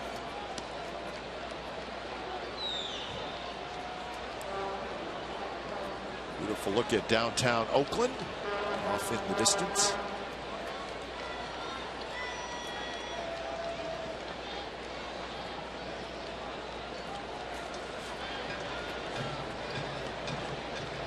So another 3-2 to Arenado. This one's popped up and it should reach the seats, and it will. He might be the one of the best that we have seen protecting for 2 strikes. Yeah. And you're right. Watching him hit, he dives a little bit into the ball, so you think you may be able to pitch him inside, but you're not sure. No. And you don't want to find out. Don't want to find out. I mean, the curveball that Francisco threw him down and in, almost in the dirt. You know, almost hit it fair down the line. And he got him with a fastball away. The back-to-back strikeouts by Rodriguez. He gets Tulowitzki. He gets Arenado. And when in doubt, challenge, and he did with a good fastball away. And close enough that he had to swing, maybe off the plate, but this time could not make contact. And I don't think he likes to strike out, if that reaction's any indication.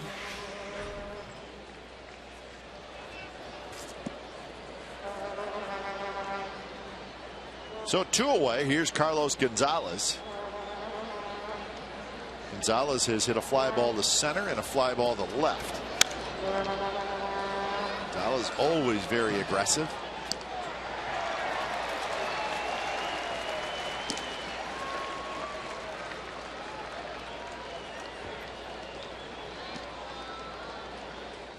So Flaherty up for the second time.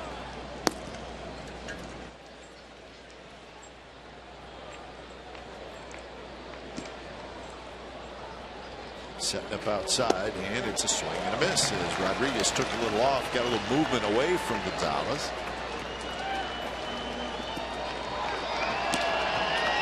Rodriguez trying to strike out the side, and it is the heart of the order.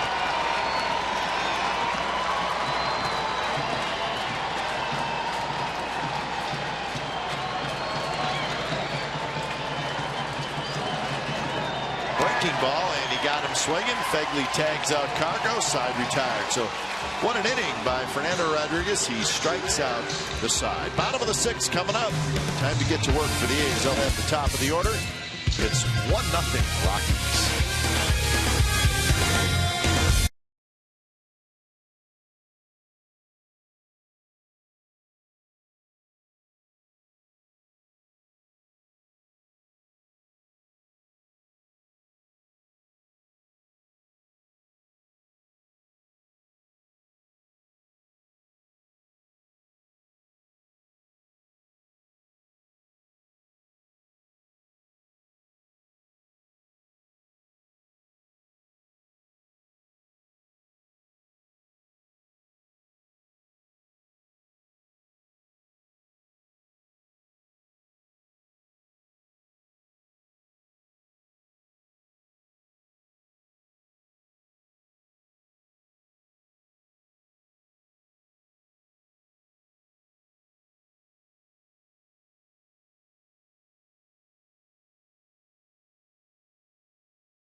Rewind.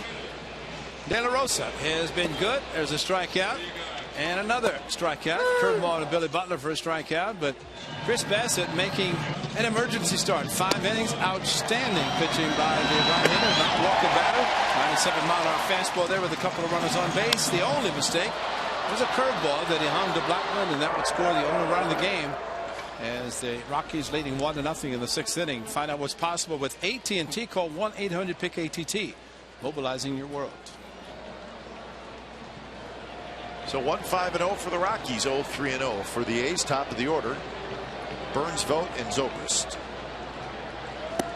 And an off-speed pitch to start Billy Burns off, and he swings through it. Burns a fly ball to the left and a ground out to third.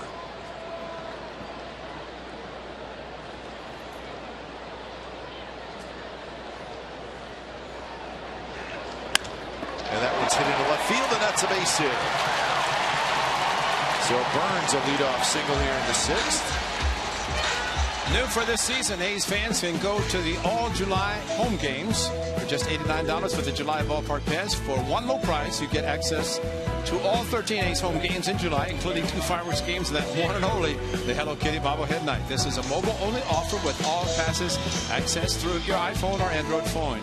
Get yours today at athletics.com/ballpark-pass. So the igniter gets on. The outfield playing very deep, and he dropped one. Yep.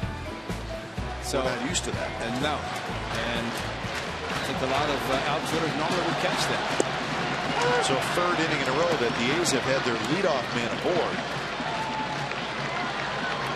And they've not had a lot of runners on base, but whenever there's been one at first base, De La Rosa has gone to a slide step exclusively, which means he's not given the runner at first much of an opportunity to try to run. Vogt swings and misses, and now it's 0-2.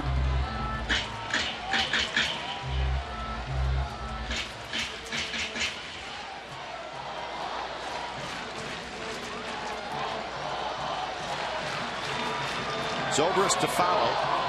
He's trying to get Billy Burns moving around.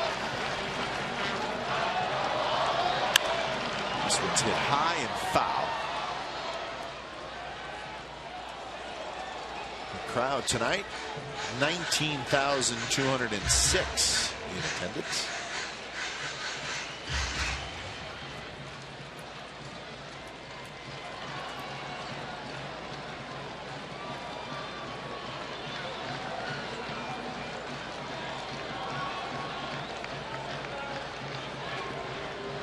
Burns with 15 steals on the year. He's 15 for 18.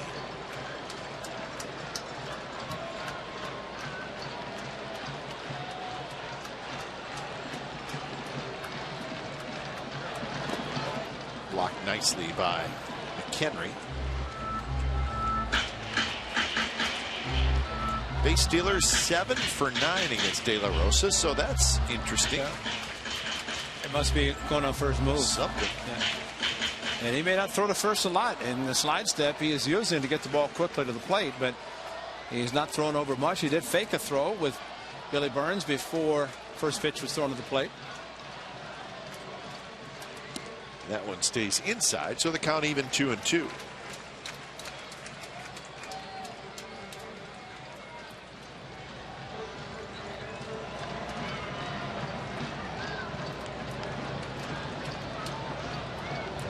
De La Rosa with 3 strikeouts in the game. He has walked 2. The veteran LaTroy Hawkins is working a little bit. Vogt takes way outside. Burns is going to try, and he's going to make it.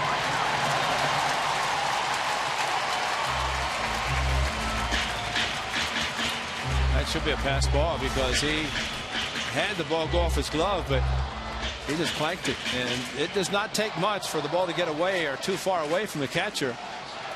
And Billy Burns, good lead, secondary lead, and coasts into second.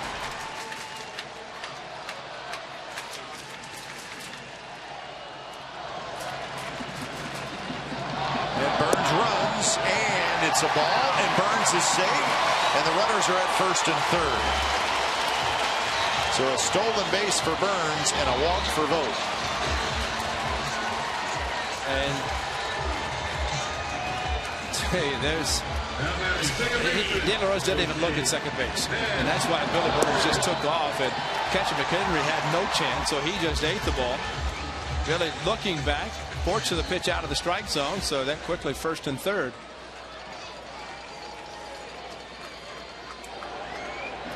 Heads up base running by Billy Burns. So a great opportunity for the A's as Zobrist steps in. First and third, nobody out. First pitch is a strike. Zobrist has walked and singled. Did a good job getting that run home from third with less than 2 outs. 10 out of 14 this year. While the first pitch was a strike, as a hitter, you look for your pitch. And the first one evidently was not the one Ben Zobrist was looking for. And he took it. That one in for a strike. Fastball right on the outside corner. So now Zobrist behind the count 0-2. Well, that was a pretty good pitch to hit. And while the first one was inside, this one kind of cut back towards the middle of the plate. Billy Butler is the on-deck hitter. Zobrist asked for time, and he's awarded time. Everybody knew but De La Rosa.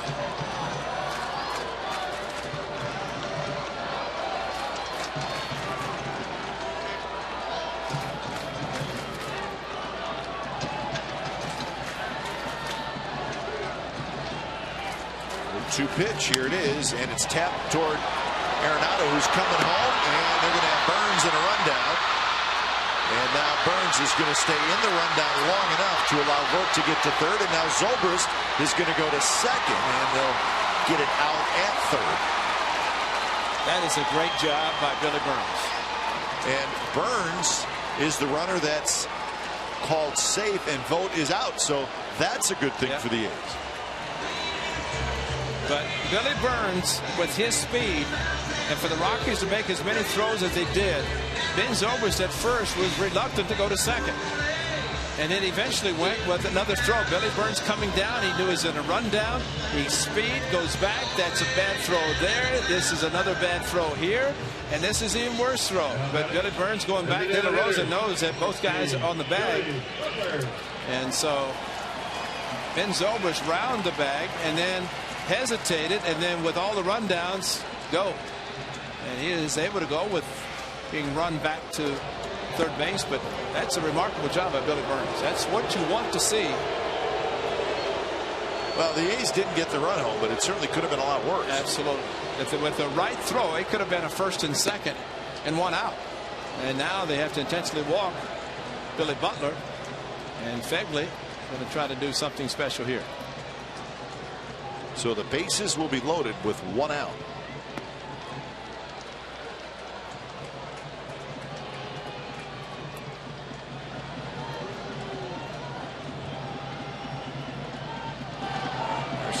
Melvin likes this matchup with Fegley against a left-hander because he's really done a good job against left-handers this year. Hitting .362 is Fegley. Those numbers are coming into tonight's start. So far tonight, Fegley has grounded out twice, once into a double play. It's the main reason that Fegley's success against left-handed pitching this year is the main reason he's hitting 5th in the lineup with a lefty on the mound. So interesting defensive alignment. The shift is on with 3 infielders on the left side. And the only infielder that's playing in is Paulson, the first baseman. And now LeMahieu walks over to the right side of second base. Fegley after the ground ball up the middle. That was the first at bat. He was looking the whole right side open. See if he makes an adjustment to hit the ball to the right side. That pitch is one that's impossible to hit the right field. Well, the Rockies are banking on one thing: a ground ball at somebody. Yep.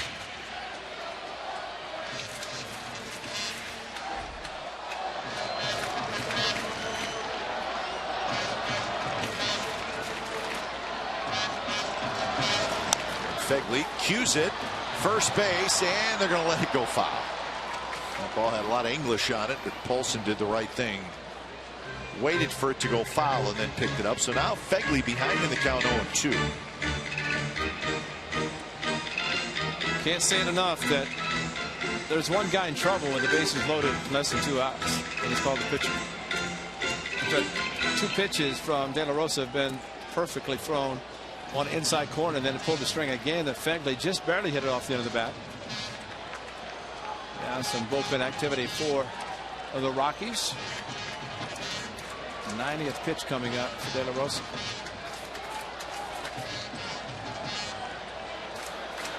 Bases full of A's. And the 0-2 pitch got him swinging with a fastball at 92 miles an hour. So soft stuff, high fastball. So big strikeout for De La Rosa. Now batting third baseman, the 15, Brett Laurie. So here's Laurie. See if he can pull a Charlie Blackman. That's right. 2 out hit.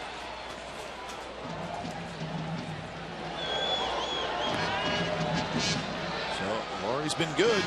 2 outs, runners in scoring position, the exact spot he is in right now. Hitting .395, boy, the A's need it. Trailing 1-0 in the bottom of the 6th.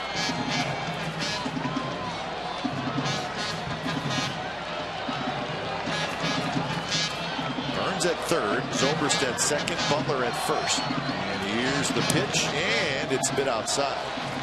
De La Rosa trying to steal a strike with an off-speed pitch. They're watching Fegley after he swung at the fastball. He looked back and also shot a glare back to home plate umpire. Maybe the first pitch that he thought was not in the strike zone. But too close. Well, you see the right-hander Scott Olberg loosening up. And the last 2 innings have been high-stress innings for De La Rosa.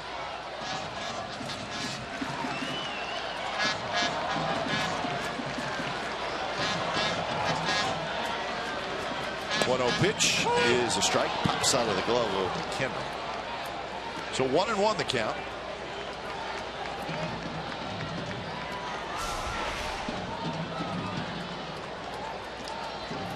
That almost got by again. Hit the webbing of the glove. Wow. And does not seem to be a lot of movement by De La Rosa.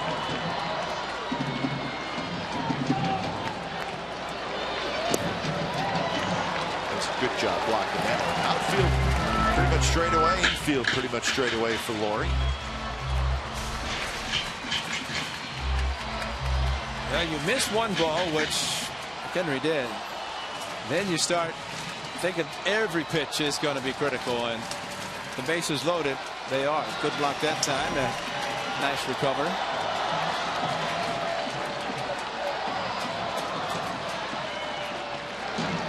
Not close. 3-1.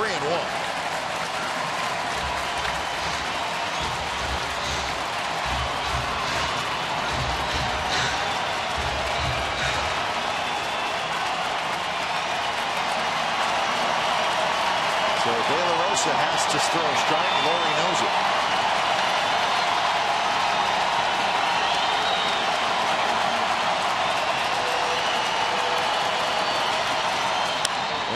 Hits it hard to Arenado, who's going to go to second, and that retires the side.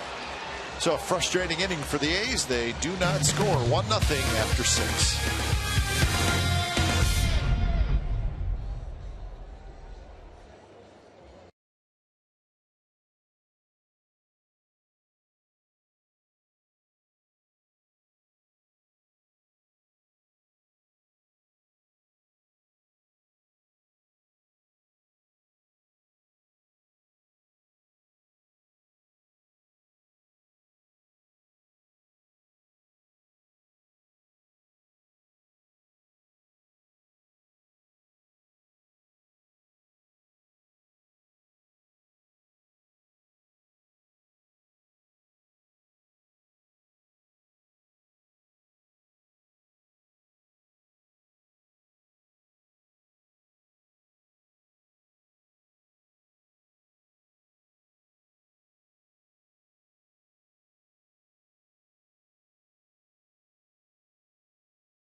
advantage of it. Available for select games. The Summer Suite Special includes an 18-person suite, 3 VIP parking passes, and a generous food package, all for only $990. For more information, call 510-638-GO-A's or visit athletics.com/summersuite. Think they've taken advantage of that, Joe? They're having fun. So 7th inning, and Fernando Rodriguez, who struck out the side in the 6th, is back out there. It'll be Rosario, Paulson, McHenry here in the 7th.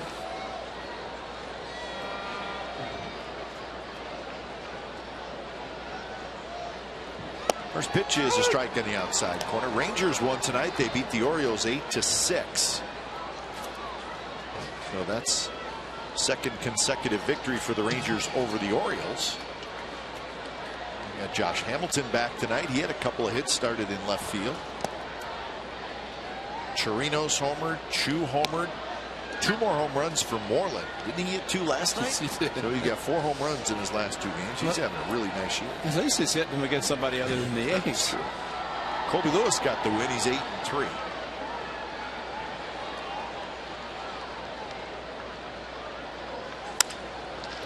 A little flare. Burns coming in. He won't get it. Drops in right center field for a hit. So the Rangers have Hamilton back, Beltre back. So they're hoping that they can now kind of put that lineup together. They brought Hamilton back. They sent Joey Gallo back to the minor leagues. Not surprised. He was striking out too much. Number 10. Dave Magadan said he thought he would be going to AAA, which is a good spot for him.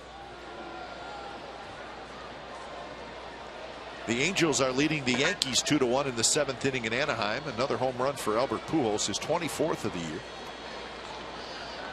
The Angels have won 4 out of their last 5. They won last night 4-1 over the Yanks. So trying to make it 2-0. Then Paulson singled and scored in the 5th. Mariners are shutting out the Padres 4-0 in that first of that 2-game series interleague action.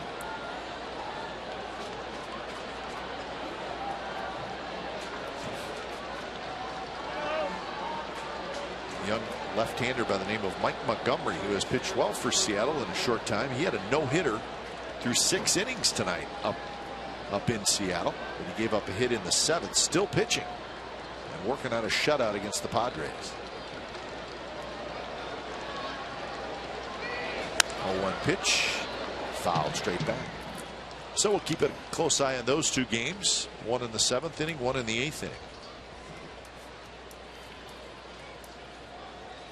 Astros won earlier, shutting out the Royals.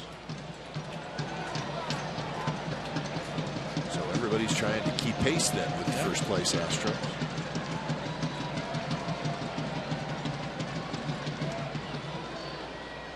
Guess you can't wonder anymore, Ray, if the Astros are for real. We're about halfway through the season.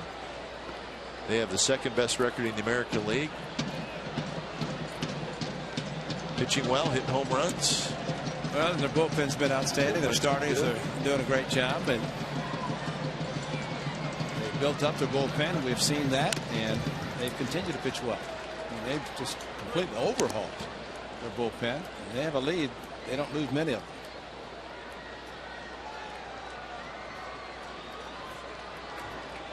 Makes you wonder if they'll make some kind of trade. Looking for starting pitchers. 0-2 to Paulson. Swing and a miss. He struck him out. Second time Paulson has struck out. So 1 out here in the 7th inning. Remember, Ray and I are going to be answering your questions live during tomorrow's day game here on CSN California. Log on to Facebook.com/CSN Bay Area to submit your questions. We'll answer them throughout the A's Rockies game. Remember, find us at Facebook.com/CSN Bay Area. All right, so we'll get to interact with the fans a little bit tomorrow. It's a 12:35 first pitch.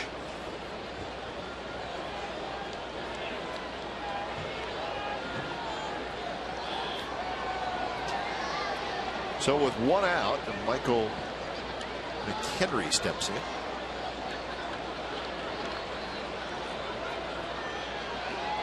McHenry a ground out and a single so far.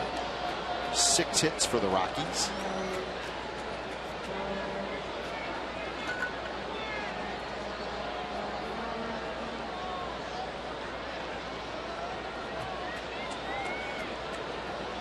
Cumley was the catcher last night. McHenry getting the start tonight. He swings and misses. Well, the starter goes 5 innings, and Chris Bassett, good job for 5 innings. Pitching on 3 days rest, so that was it. Gave up 1 run. Fernando Rodriguez given the opportunity. 24 pitches, 20 strikes. That is good. 4 strikeouts. Arenado hadn't faced him. He'd have been all right. Inside corner strike and a good pitch. 0-2.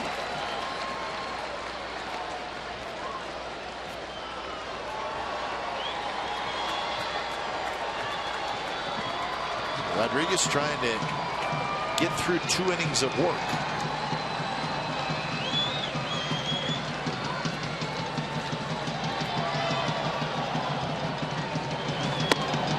Up and in a little bit. You know, some pitchers are not able to elevate fastballs, and you just have to change your delivery just a little bit. Fernando seems like he can do it quite well, as he did to Tulowitzki, and Arenado. Pitch was up and away to him. Big overhand curve. Fegley smothers it.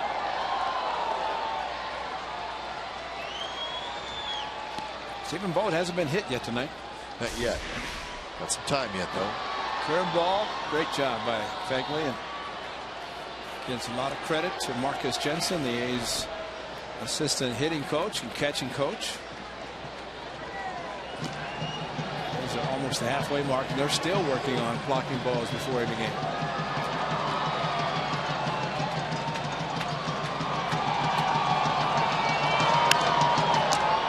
In the air toward Burns, who was shaded into right center. Billy Burns has it. So that's the second out here in the 7th inning, and that'll bring up Brandon Barnes.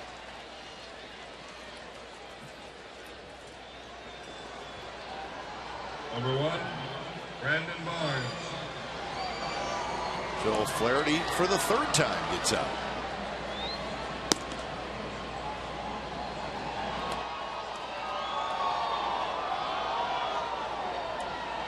Barnes tonight is grounded out and hit a fly ball to center field. And shoots that one foul into the seats. They're into the 8th inning now in Anaheim, with the Angels leading the Yankees 2-1.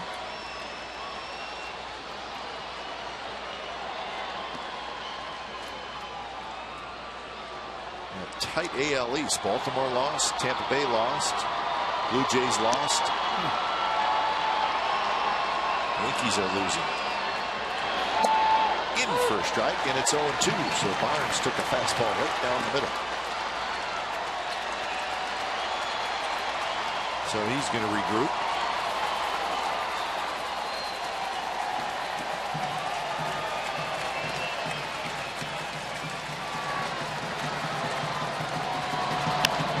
And he shoots on the right field, and that's going to get through for a hit.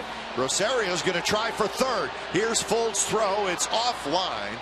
And Will Rosario with some aggressive base running. He challenged Sam Fold, and he made it.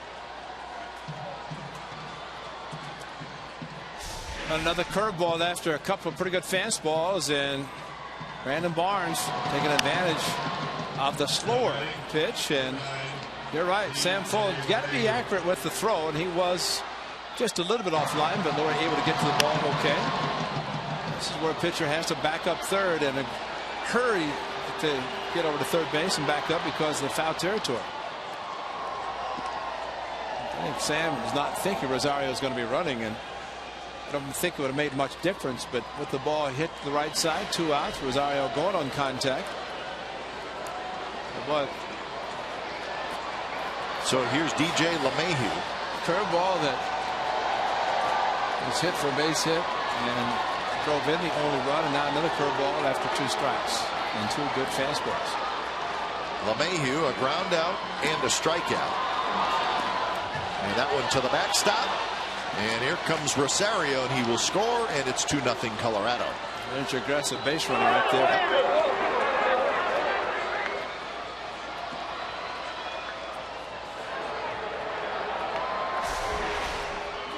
Just overthrew the fastball, and Fegley out front could not block the ball, and that quickly a run scores. And just give Rosario credit for going to third. He didn't have to. He's going to be in scoring position anyway. I think Sanford was going to throw him out even with a good throw. The A's not scoring with the bases loaded and 1 out, and here giving up a run with 2 outs again. And the other run scored with 2 outs in the 5th inning. So now you got to get LeMahieu, who is 0 for 6 in the series. Barnes, a very fast runner, is at second base. Good pitch there, and it's 1-1.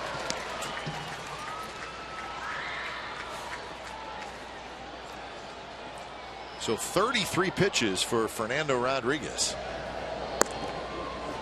Mahika joins O'Flaherty.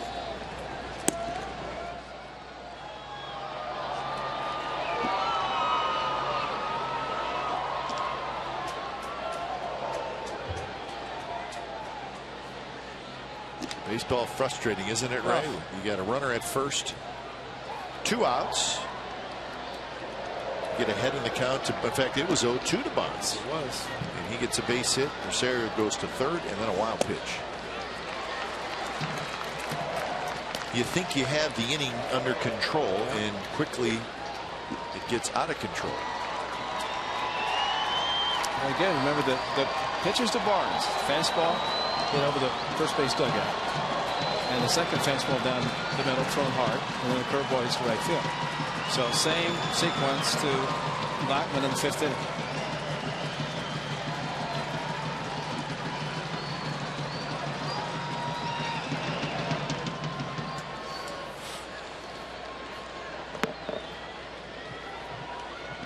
So what you're saying is throw a breaking ball if a guy looks like he's on a fastball. Thank you.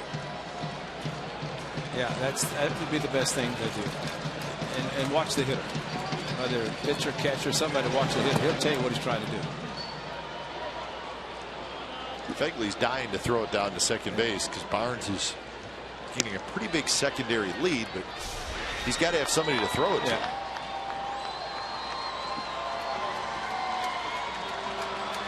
Barnes, very aggressive base runner.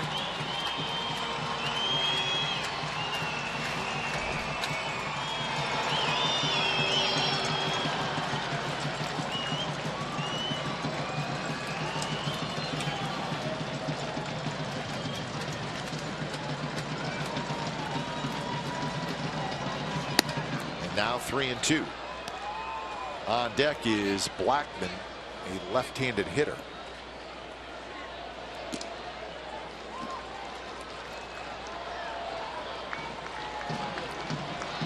Flaherty getting ready for Blackman if the inning were to go that far. Rockies have scored a run here in the top of the 7th.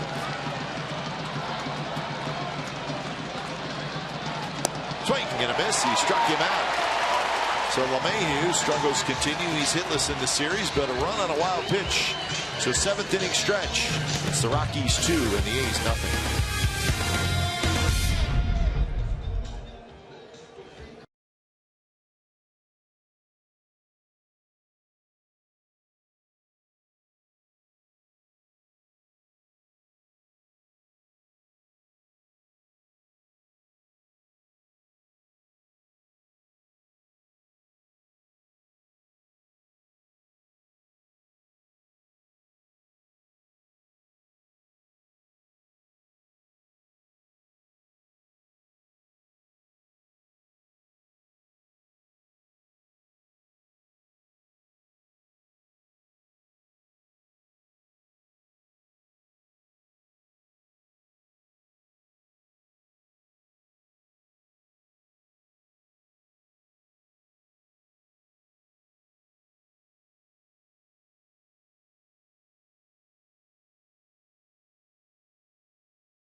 2-7-0 for Colorado. 0-4-0 for the A's as Jorge De La Rosa has really worked his way out of some tough jams the last 2 innings. First pitch strike 16 out of 24. And sitting at 95 pitches in his first pitch. Big curve floats in there first strike. Canna, Semien, and Full with Oberg up, loose, and ready to go.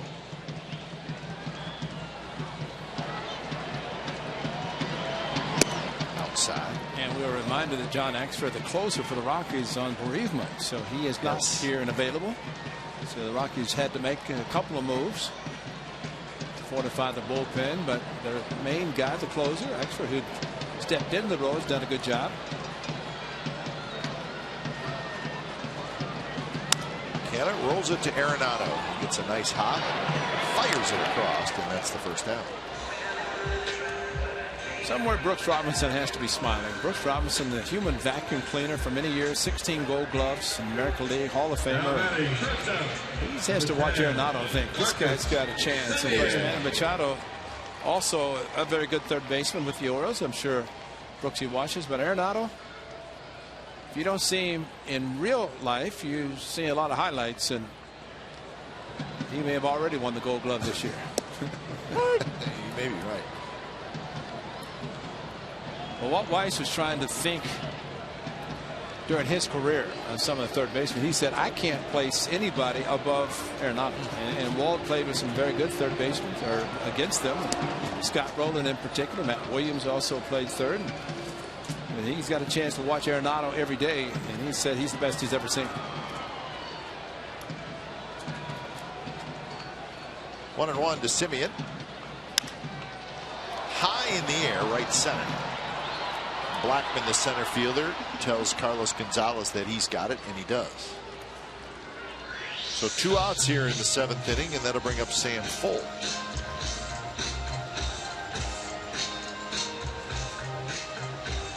So 101 pitches. So really the only inning that got him in any trouble pitch count-wise was the 6th. A's are still sort of scratching their head trying to figure out how they did not score in that inning.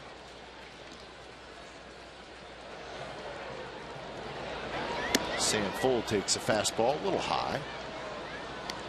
Full tonight has walked and grounded out.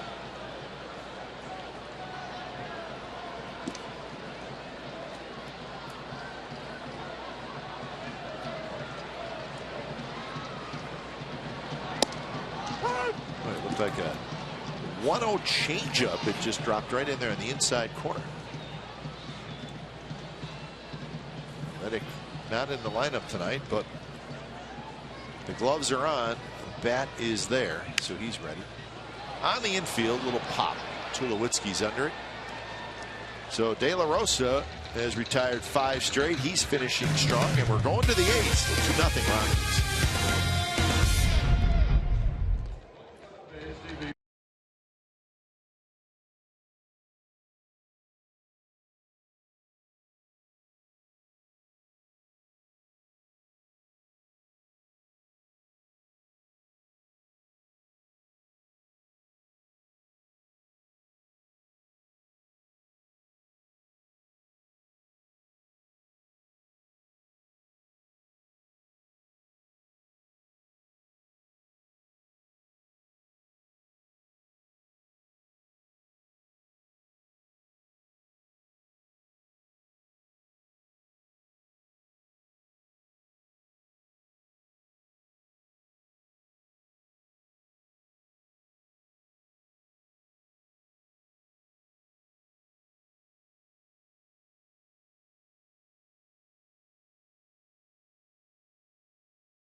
California is brought to you by Real Strong Redwood. Why Redwood? Visit realstrongredwood.com. So Brett Lawrie and the A's. Nice play there by Lawrie. The A's are trailing 2-0 as it's the top of the 8th inning, and the Rockies will send the top of their order up. When it's time for change, think Speedy Oil Change and Tune-Up. Your oil change, tune-up, and repair expert. So it's the lefty Eric O'Flaherty who comes in. 15th appearance. Lots of base runners. 19 hits and 10 walks in 12 innings.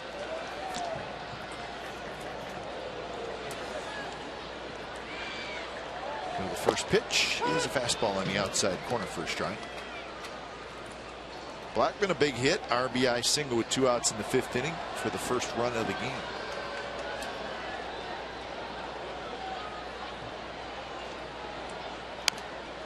Right back to O'Flaherty, who grabs it, flips to first, and that's the first out.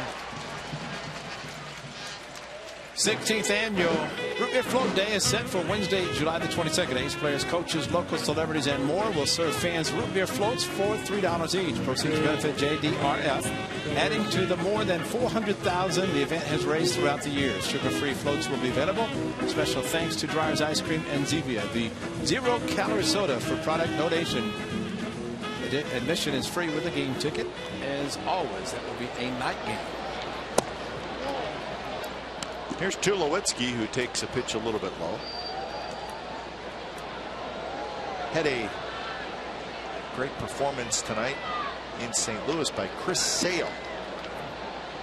Chris Sale, the very fine pitcher for the White Sox, tied quite a major league record rate. Tonight, he got a no decision. White Sox beat the Cardinals 2-1 in 11 innings. Sale had 12 strikeouts in 8 innings. That's 8 consecutive starts with 10 or more strikeouts. And that ties Pedro Martinez as the only pitchers to do that since 1900. 8 consecutive starts with 10 or more strikeouts. So congratulations to Chris Sale joining Pedro Martinez. Quite an accomplishment by Chris Sale. I'd say that Chris Sale is going to fly right by who's going to the Hall of Fame this year, but Chris Sale probably should strike out 10 to 15 every game he pitches. He's trying. Lawrie has it, throws, and a nice play, 2 outs.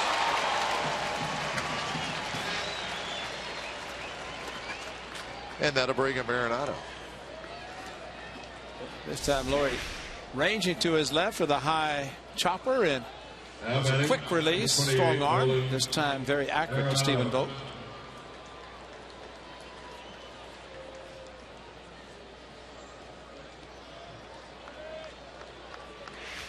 So now Arenado steps in against O'Flaherty.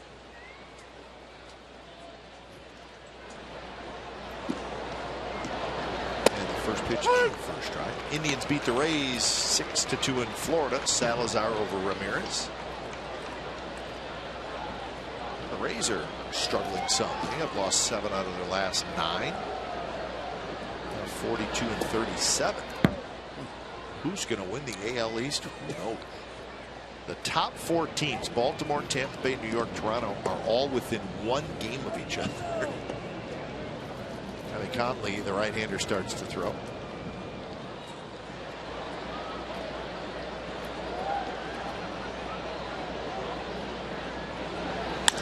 That one is line toward Burns in center. He goes to his right into left center to make the catch. And Eric O'Flaherty has a 3-up, 3-down inning. Bottom of the 8th coming up. 2-0 Colorado.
Game summary for tonight is brought to you by your local Toyota dealers. Pitchers duel, 2-0 Rockies lead, 2-7-0 for Colorado, 0-4-0 for the A's.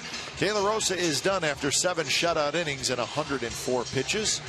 Chris Bassett, emergency starter for Sonny Gray, who is out with the flu. And Bassett gave up just 1 run in 5 innings. So the A's have some work to do. They'll have to do it against the Rockies bullpen when it's time for a change. Think Speedy Oil Change and Tune-Up. Your oil change, tune-up, and repair experts. Right-hander Tommy Conley comes in. 16 strikeouts in 13 innings for Conley. You throw a 98-mile-an-hour fastball, you can get some strikeouts. He has that at the upper end of his fastball. And I'd say that if he is throwing with that velocity, it's going to be his main pitch. Why not? Billy Bird. So Conley is ready, and he will face the top of the A's order. Conley 6'1", 235 pounds. Full season in the Rockies bullpen last year, making 54 appearances. And he takes over for Jorge De La Rosa. First pitch to Burns. Fastball high.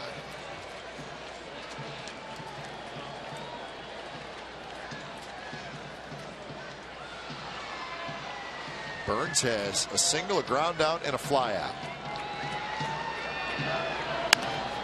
On the ground, Tulowitzki charges. Quick throw to first, and Tulowitzki makes that play extremely well. He really likes to throw like this, on the move.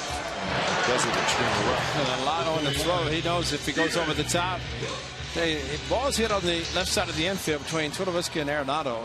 There's not much of a chance of it getting through. And to be able to get that much on the throw from down under, that's pretty impressive. Yeah, you said it right. He gets a lot of velocity throwing like that. And most of the time, when infielders throw from the side like that, they lose a lot of velocity, but he really gets it over there quickly. 1-0 to Stephen Vogt.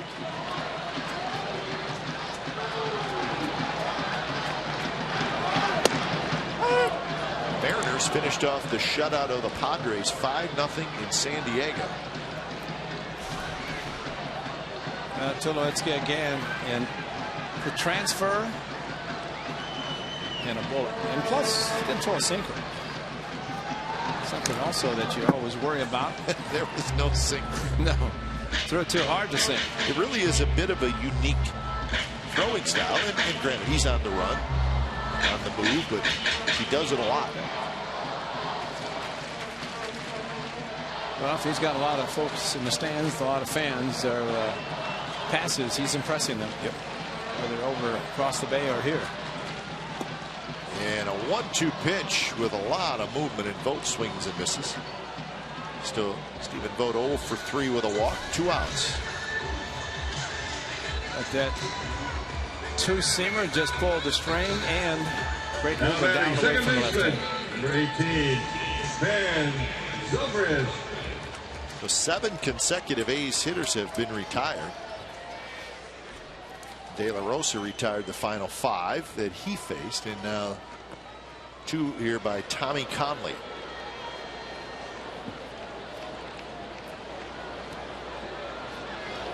Zobrist takes low. Walk, single, and a fielder's choice for Zobrist, so he's been on base all 3 times.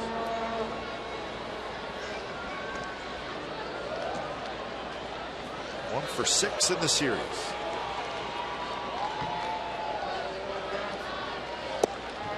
Missed outside. So the Mariners shut out the Padres, and the Angels are leading the Yankees 2-1 in the 9th inning. So it looks like everybody wants to win in the AL West tonight. It's not good news for the A's, who are trailing 2-0. There's a shot to right. That's a hit, and Gonzalez will Backhanded with a slide, but Zobrist will hustle for second, and he'll make it with a double.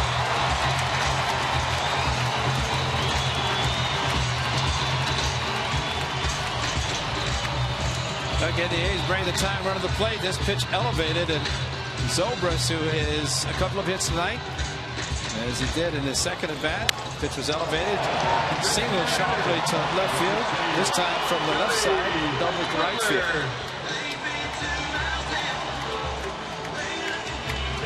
Gonzalez, a very strong arm, got to the ball with a slide, but no chance to get Zobrist.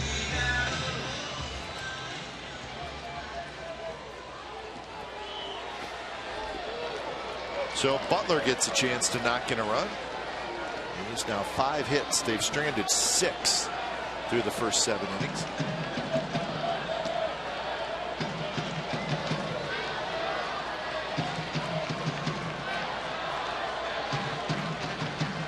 First pitch to Butler, a changeup for a strike. That would have been a great pitch to hit on.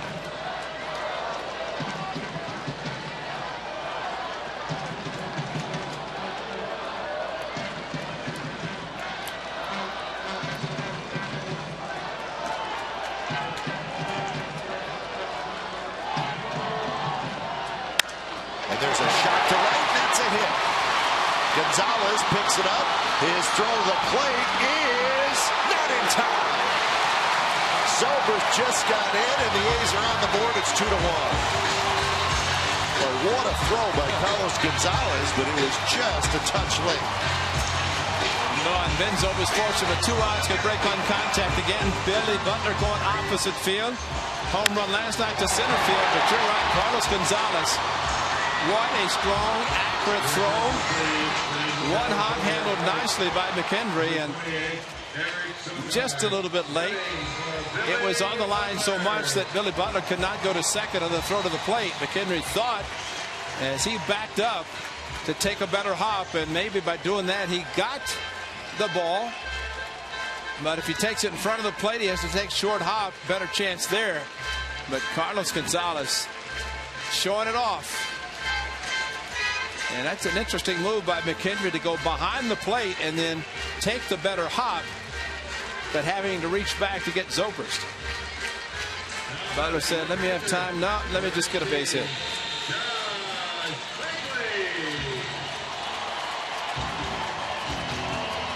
Hey, Mike Gallego said to Zobrist almost like it was a given that he was going to score easily and that close. So Sogard will run for Butler with Fegley the hitter.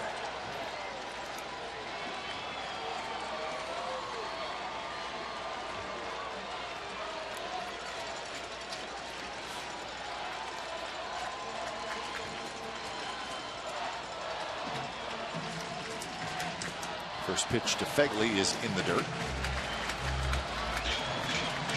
So for Butler, that was his 35th RBI. Left-hander Boone Logan is loose and ready to go.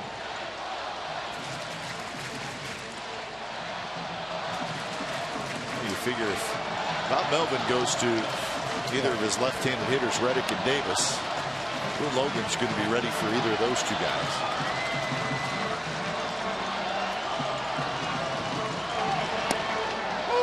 Here's that off-speed pitch that Conley throws, 87, 88 miles an hour.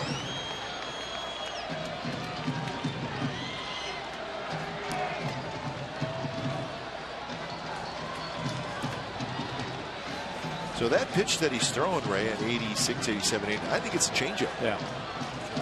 And it's a very good pitch because he throws it a lot. Yeah, and it's like a 2-seamer.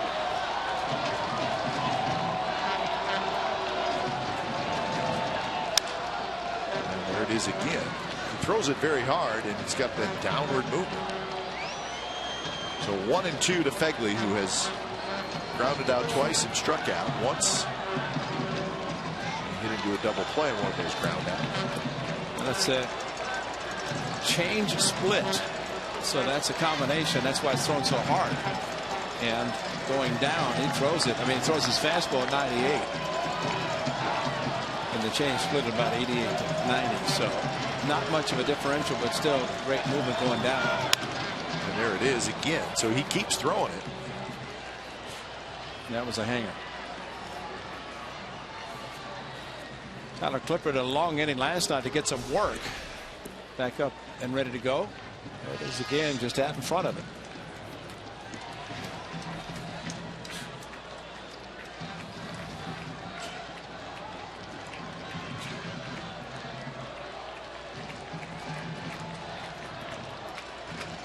So see if Conley throws that pitch again.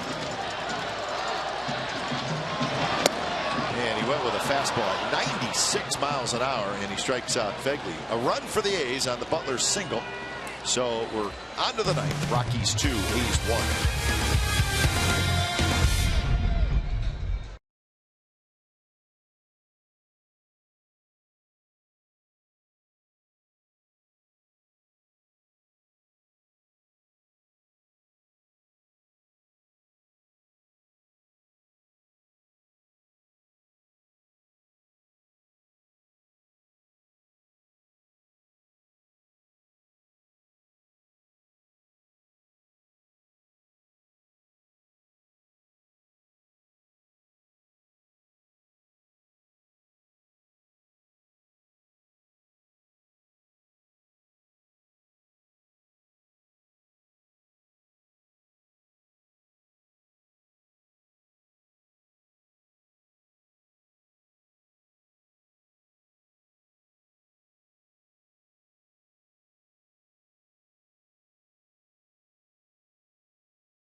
Baseball on Comcast Sportsnet California is brought to you by Toyota, the full-line automaker with the longest-lasting vehicles in America. Toyota, let's go places. And by Xfinity, home of the most live sports. So 2-1 Rockies lead the A's, and we have reached the ninth inning at the Coliseum. Flaherty stays in the game to face Carlos Gonzalez, who rolls the first pitch he sees foul. The veteran LaTroy Hawkins is warming up, and with John Axford not with the team, looks like Hawkins is going to get a chance to save the game. Swing and a miss, and it's 0-2. Gonzalez, a couple of flyouts and a strikeout so far tonight. He's 0 for 6 in the series.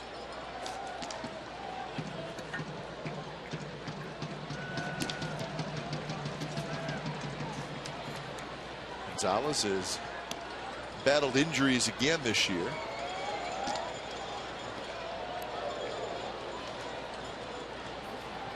His average down to 242.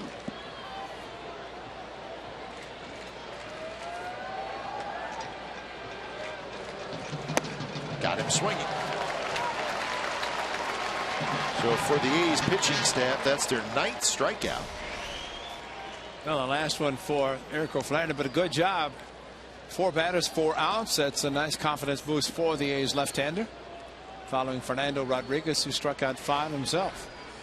So when it's time for a change, think Speedy Oil Change and Tune-Up, your oil change, tune-up, and repair experts.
Salute America's Military Friday, July the 3rd, with Salute to Armed Forces fireworks night after the A's play the Mariners 6:05 p.m.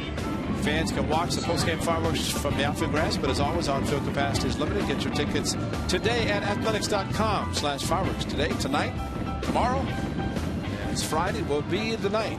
4th of July is on Saturday the 5th. Of course, 3rd Friday night, the fireworks. So Edward Majica comes in to face Rosario. Olson, a left-handed hitter, is in the on-deck circle.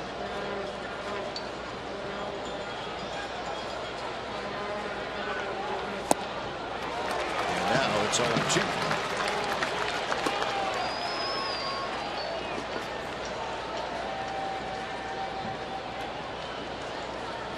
And Rosario goes for the long walk.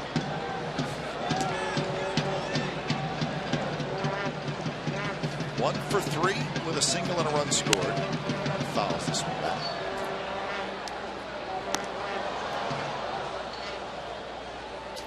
You know, maybe the Rockies players are accustomed more to playing at home, where the breathing is a little bit more difficult because of the altitude. So maybe they take a little more time. Take a little more time to get back and get settled in.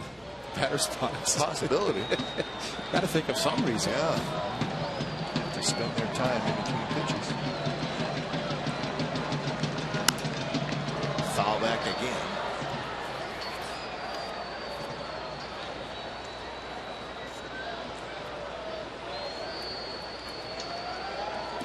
In the 9th inning, in the bottom of the 9th inning, it'll be Laurie, Canna, and Simeon. And remember, the A's have 2 home run hitters on the bench, Davis and Reddick.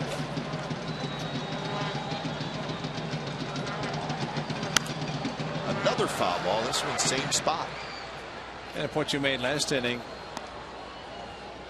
a little bit different now. The closer, Hawkins, been given that opportunity, at least to expect him to come in the 9th inning. But with a closer, he's got to be right-handed. He's going to face whoever comes up. And point well taken about the lefties on the bench. Both, I'm sure, would get an opportunity to hit.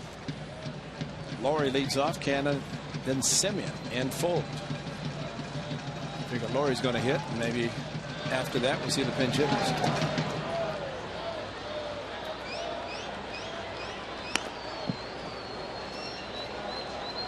So 1-2 the count.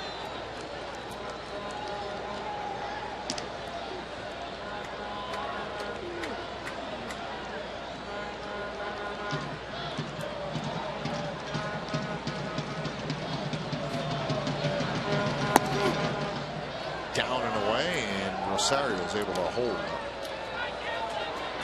Day baseball tomorrow. Jesse Hahn and Chad Bettis. Bettis a right-hander. 12 o'clock. It's A's pregame live, and then we got the ball game for you at 12:35.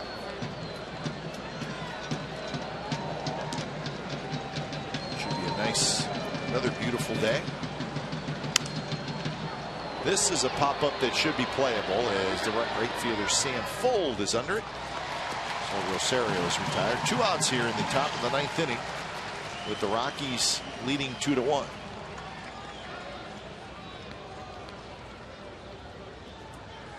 And after tomorrow, the Seattle Mariners will be in Thursday through Sunday. So it's always fun to get back inside the division. So big weekend, 4-game set against Seattle. Swing and a miss by Paulson. Paulson has struck out twice, and he has singled and scored.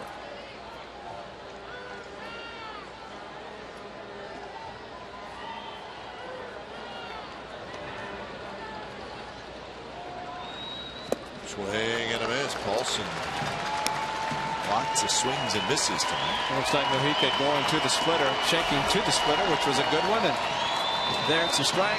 There it's not a strike. And splitter, one of the toughest pitches for a hitter to hit, because it looks so much like a strike when it approaches the plate. And he got it. Foul tip. Fegley hangs on. Side retired. So here we go, folks. Bottom of the 9th coming up. LaTroy Hawkins coming in. It's the Rockies 2 and the A's 1.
Oakland Athletics and may not be reproduced or retransmitted in any form, and the accounts and descriptions of this game may not be disseminated without the express written consent of Athletics Investment Group, LLC. Here's tonight's Honda player of the game, Jorge De La Rosa, and pitched 7 innings, did a great job, actually. Good curveball there to strike out Billy Butler. He had a nice assortment of pitches, but had the bases loaded in the 6th inning. Got out of the jam.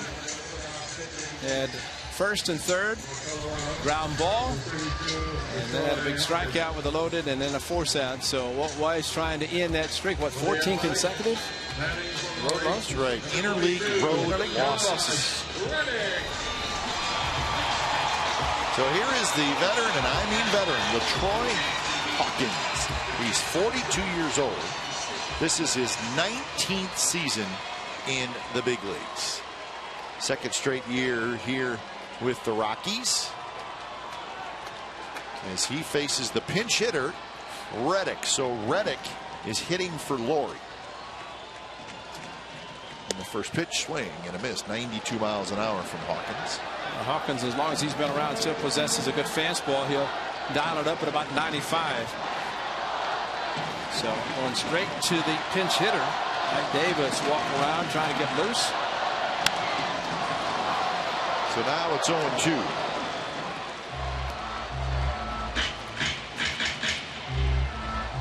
So quite a career for LaTroy Hawkins.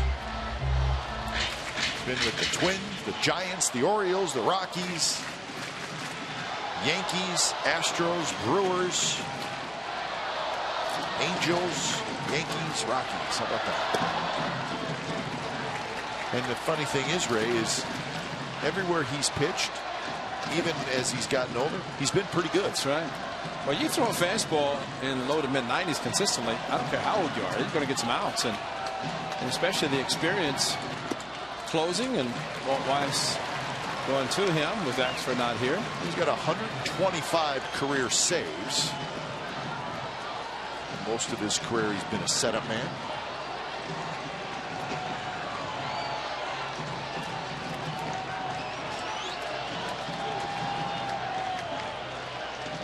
Two delivery, and it's grounded to Tulowitzki with the shift out, and Reddick is out. So he just took a little off, got a little sink to it, and Reddick rolled over on it.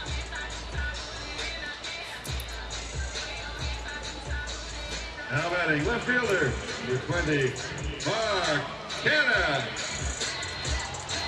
So Canha will hit. Trying to get into one. Simeon is the on-deck hitter. Remember, Ike Davis, the lone reserve that has not been used.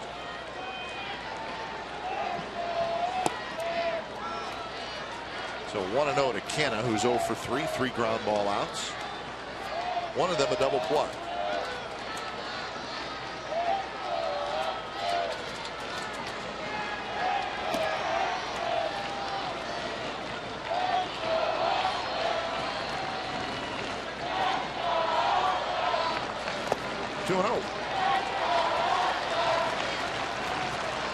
After Simeon, it would be full.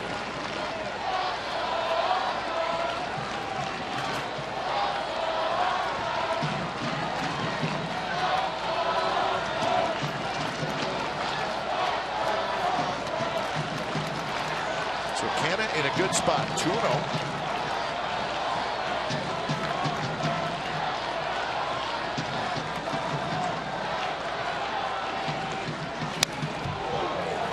Good rip and a pitch to hit. He fouled it back.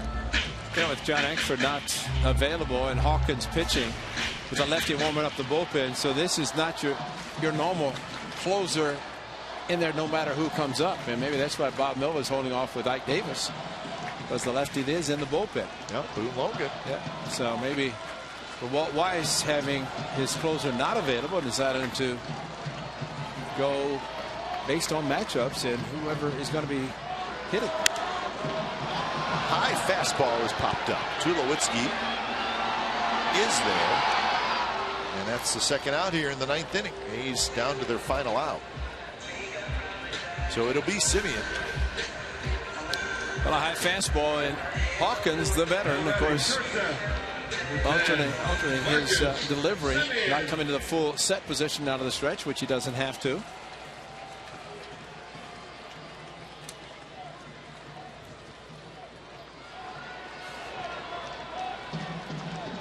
Simeon's got to get aboard. First pitch up and in. Marcus has struck out, doubled, and hit a fly ball to center field. I wonder if Simeon gets on, full comes up, would bring the lefty in. There's a fastball down around the knees for a strike. Got to see what happens. Let him get on. Maybe get into one. Hasn't had a home run in a while. He has 6. Sam Fuld is waiting. In there for a strike. 93 miles an hour. Outer part of the strike zone. So now Hawkins ahead in the count 1-2. And that time he did not come to a set. Appalled. Yeah, he's done that a couple times. Yeah, like there. Fouled straight back. Very interesting. Not really doing anything wrong, just trying to disrupt the hitter a little bit. And you know, you get your timing, and as a hitter you get set up, and then all of a sudden, instead of coming set, he just winds up. And again, that's just kind of alternating. So you get settled in as a hitter, you think, okay, he's going to come to set position, then he continues, and saw that Marcus was a little bit late on the fastball. Now this time he might come to a full set. Nope. And there's a shot into the glove of Arenado, and that's the ball game. So a 3-up, 3-down 9th inning. LaTroy Hawkins comes in, and he gets the save. De La Rosa gets the win, and the Rockies even up this series at a game apiece. It took 2 hours and 57 minutes. It was played in front of 19,206. Final score in game 2 of this series: the Colorado Rockies 2 and the A's 1. You've been watching Oakland A's baseball on Comcast Sportsnet California, part of the NBC Sports Group. Don't go away. A's postgame live with Brody and Bip starts right now.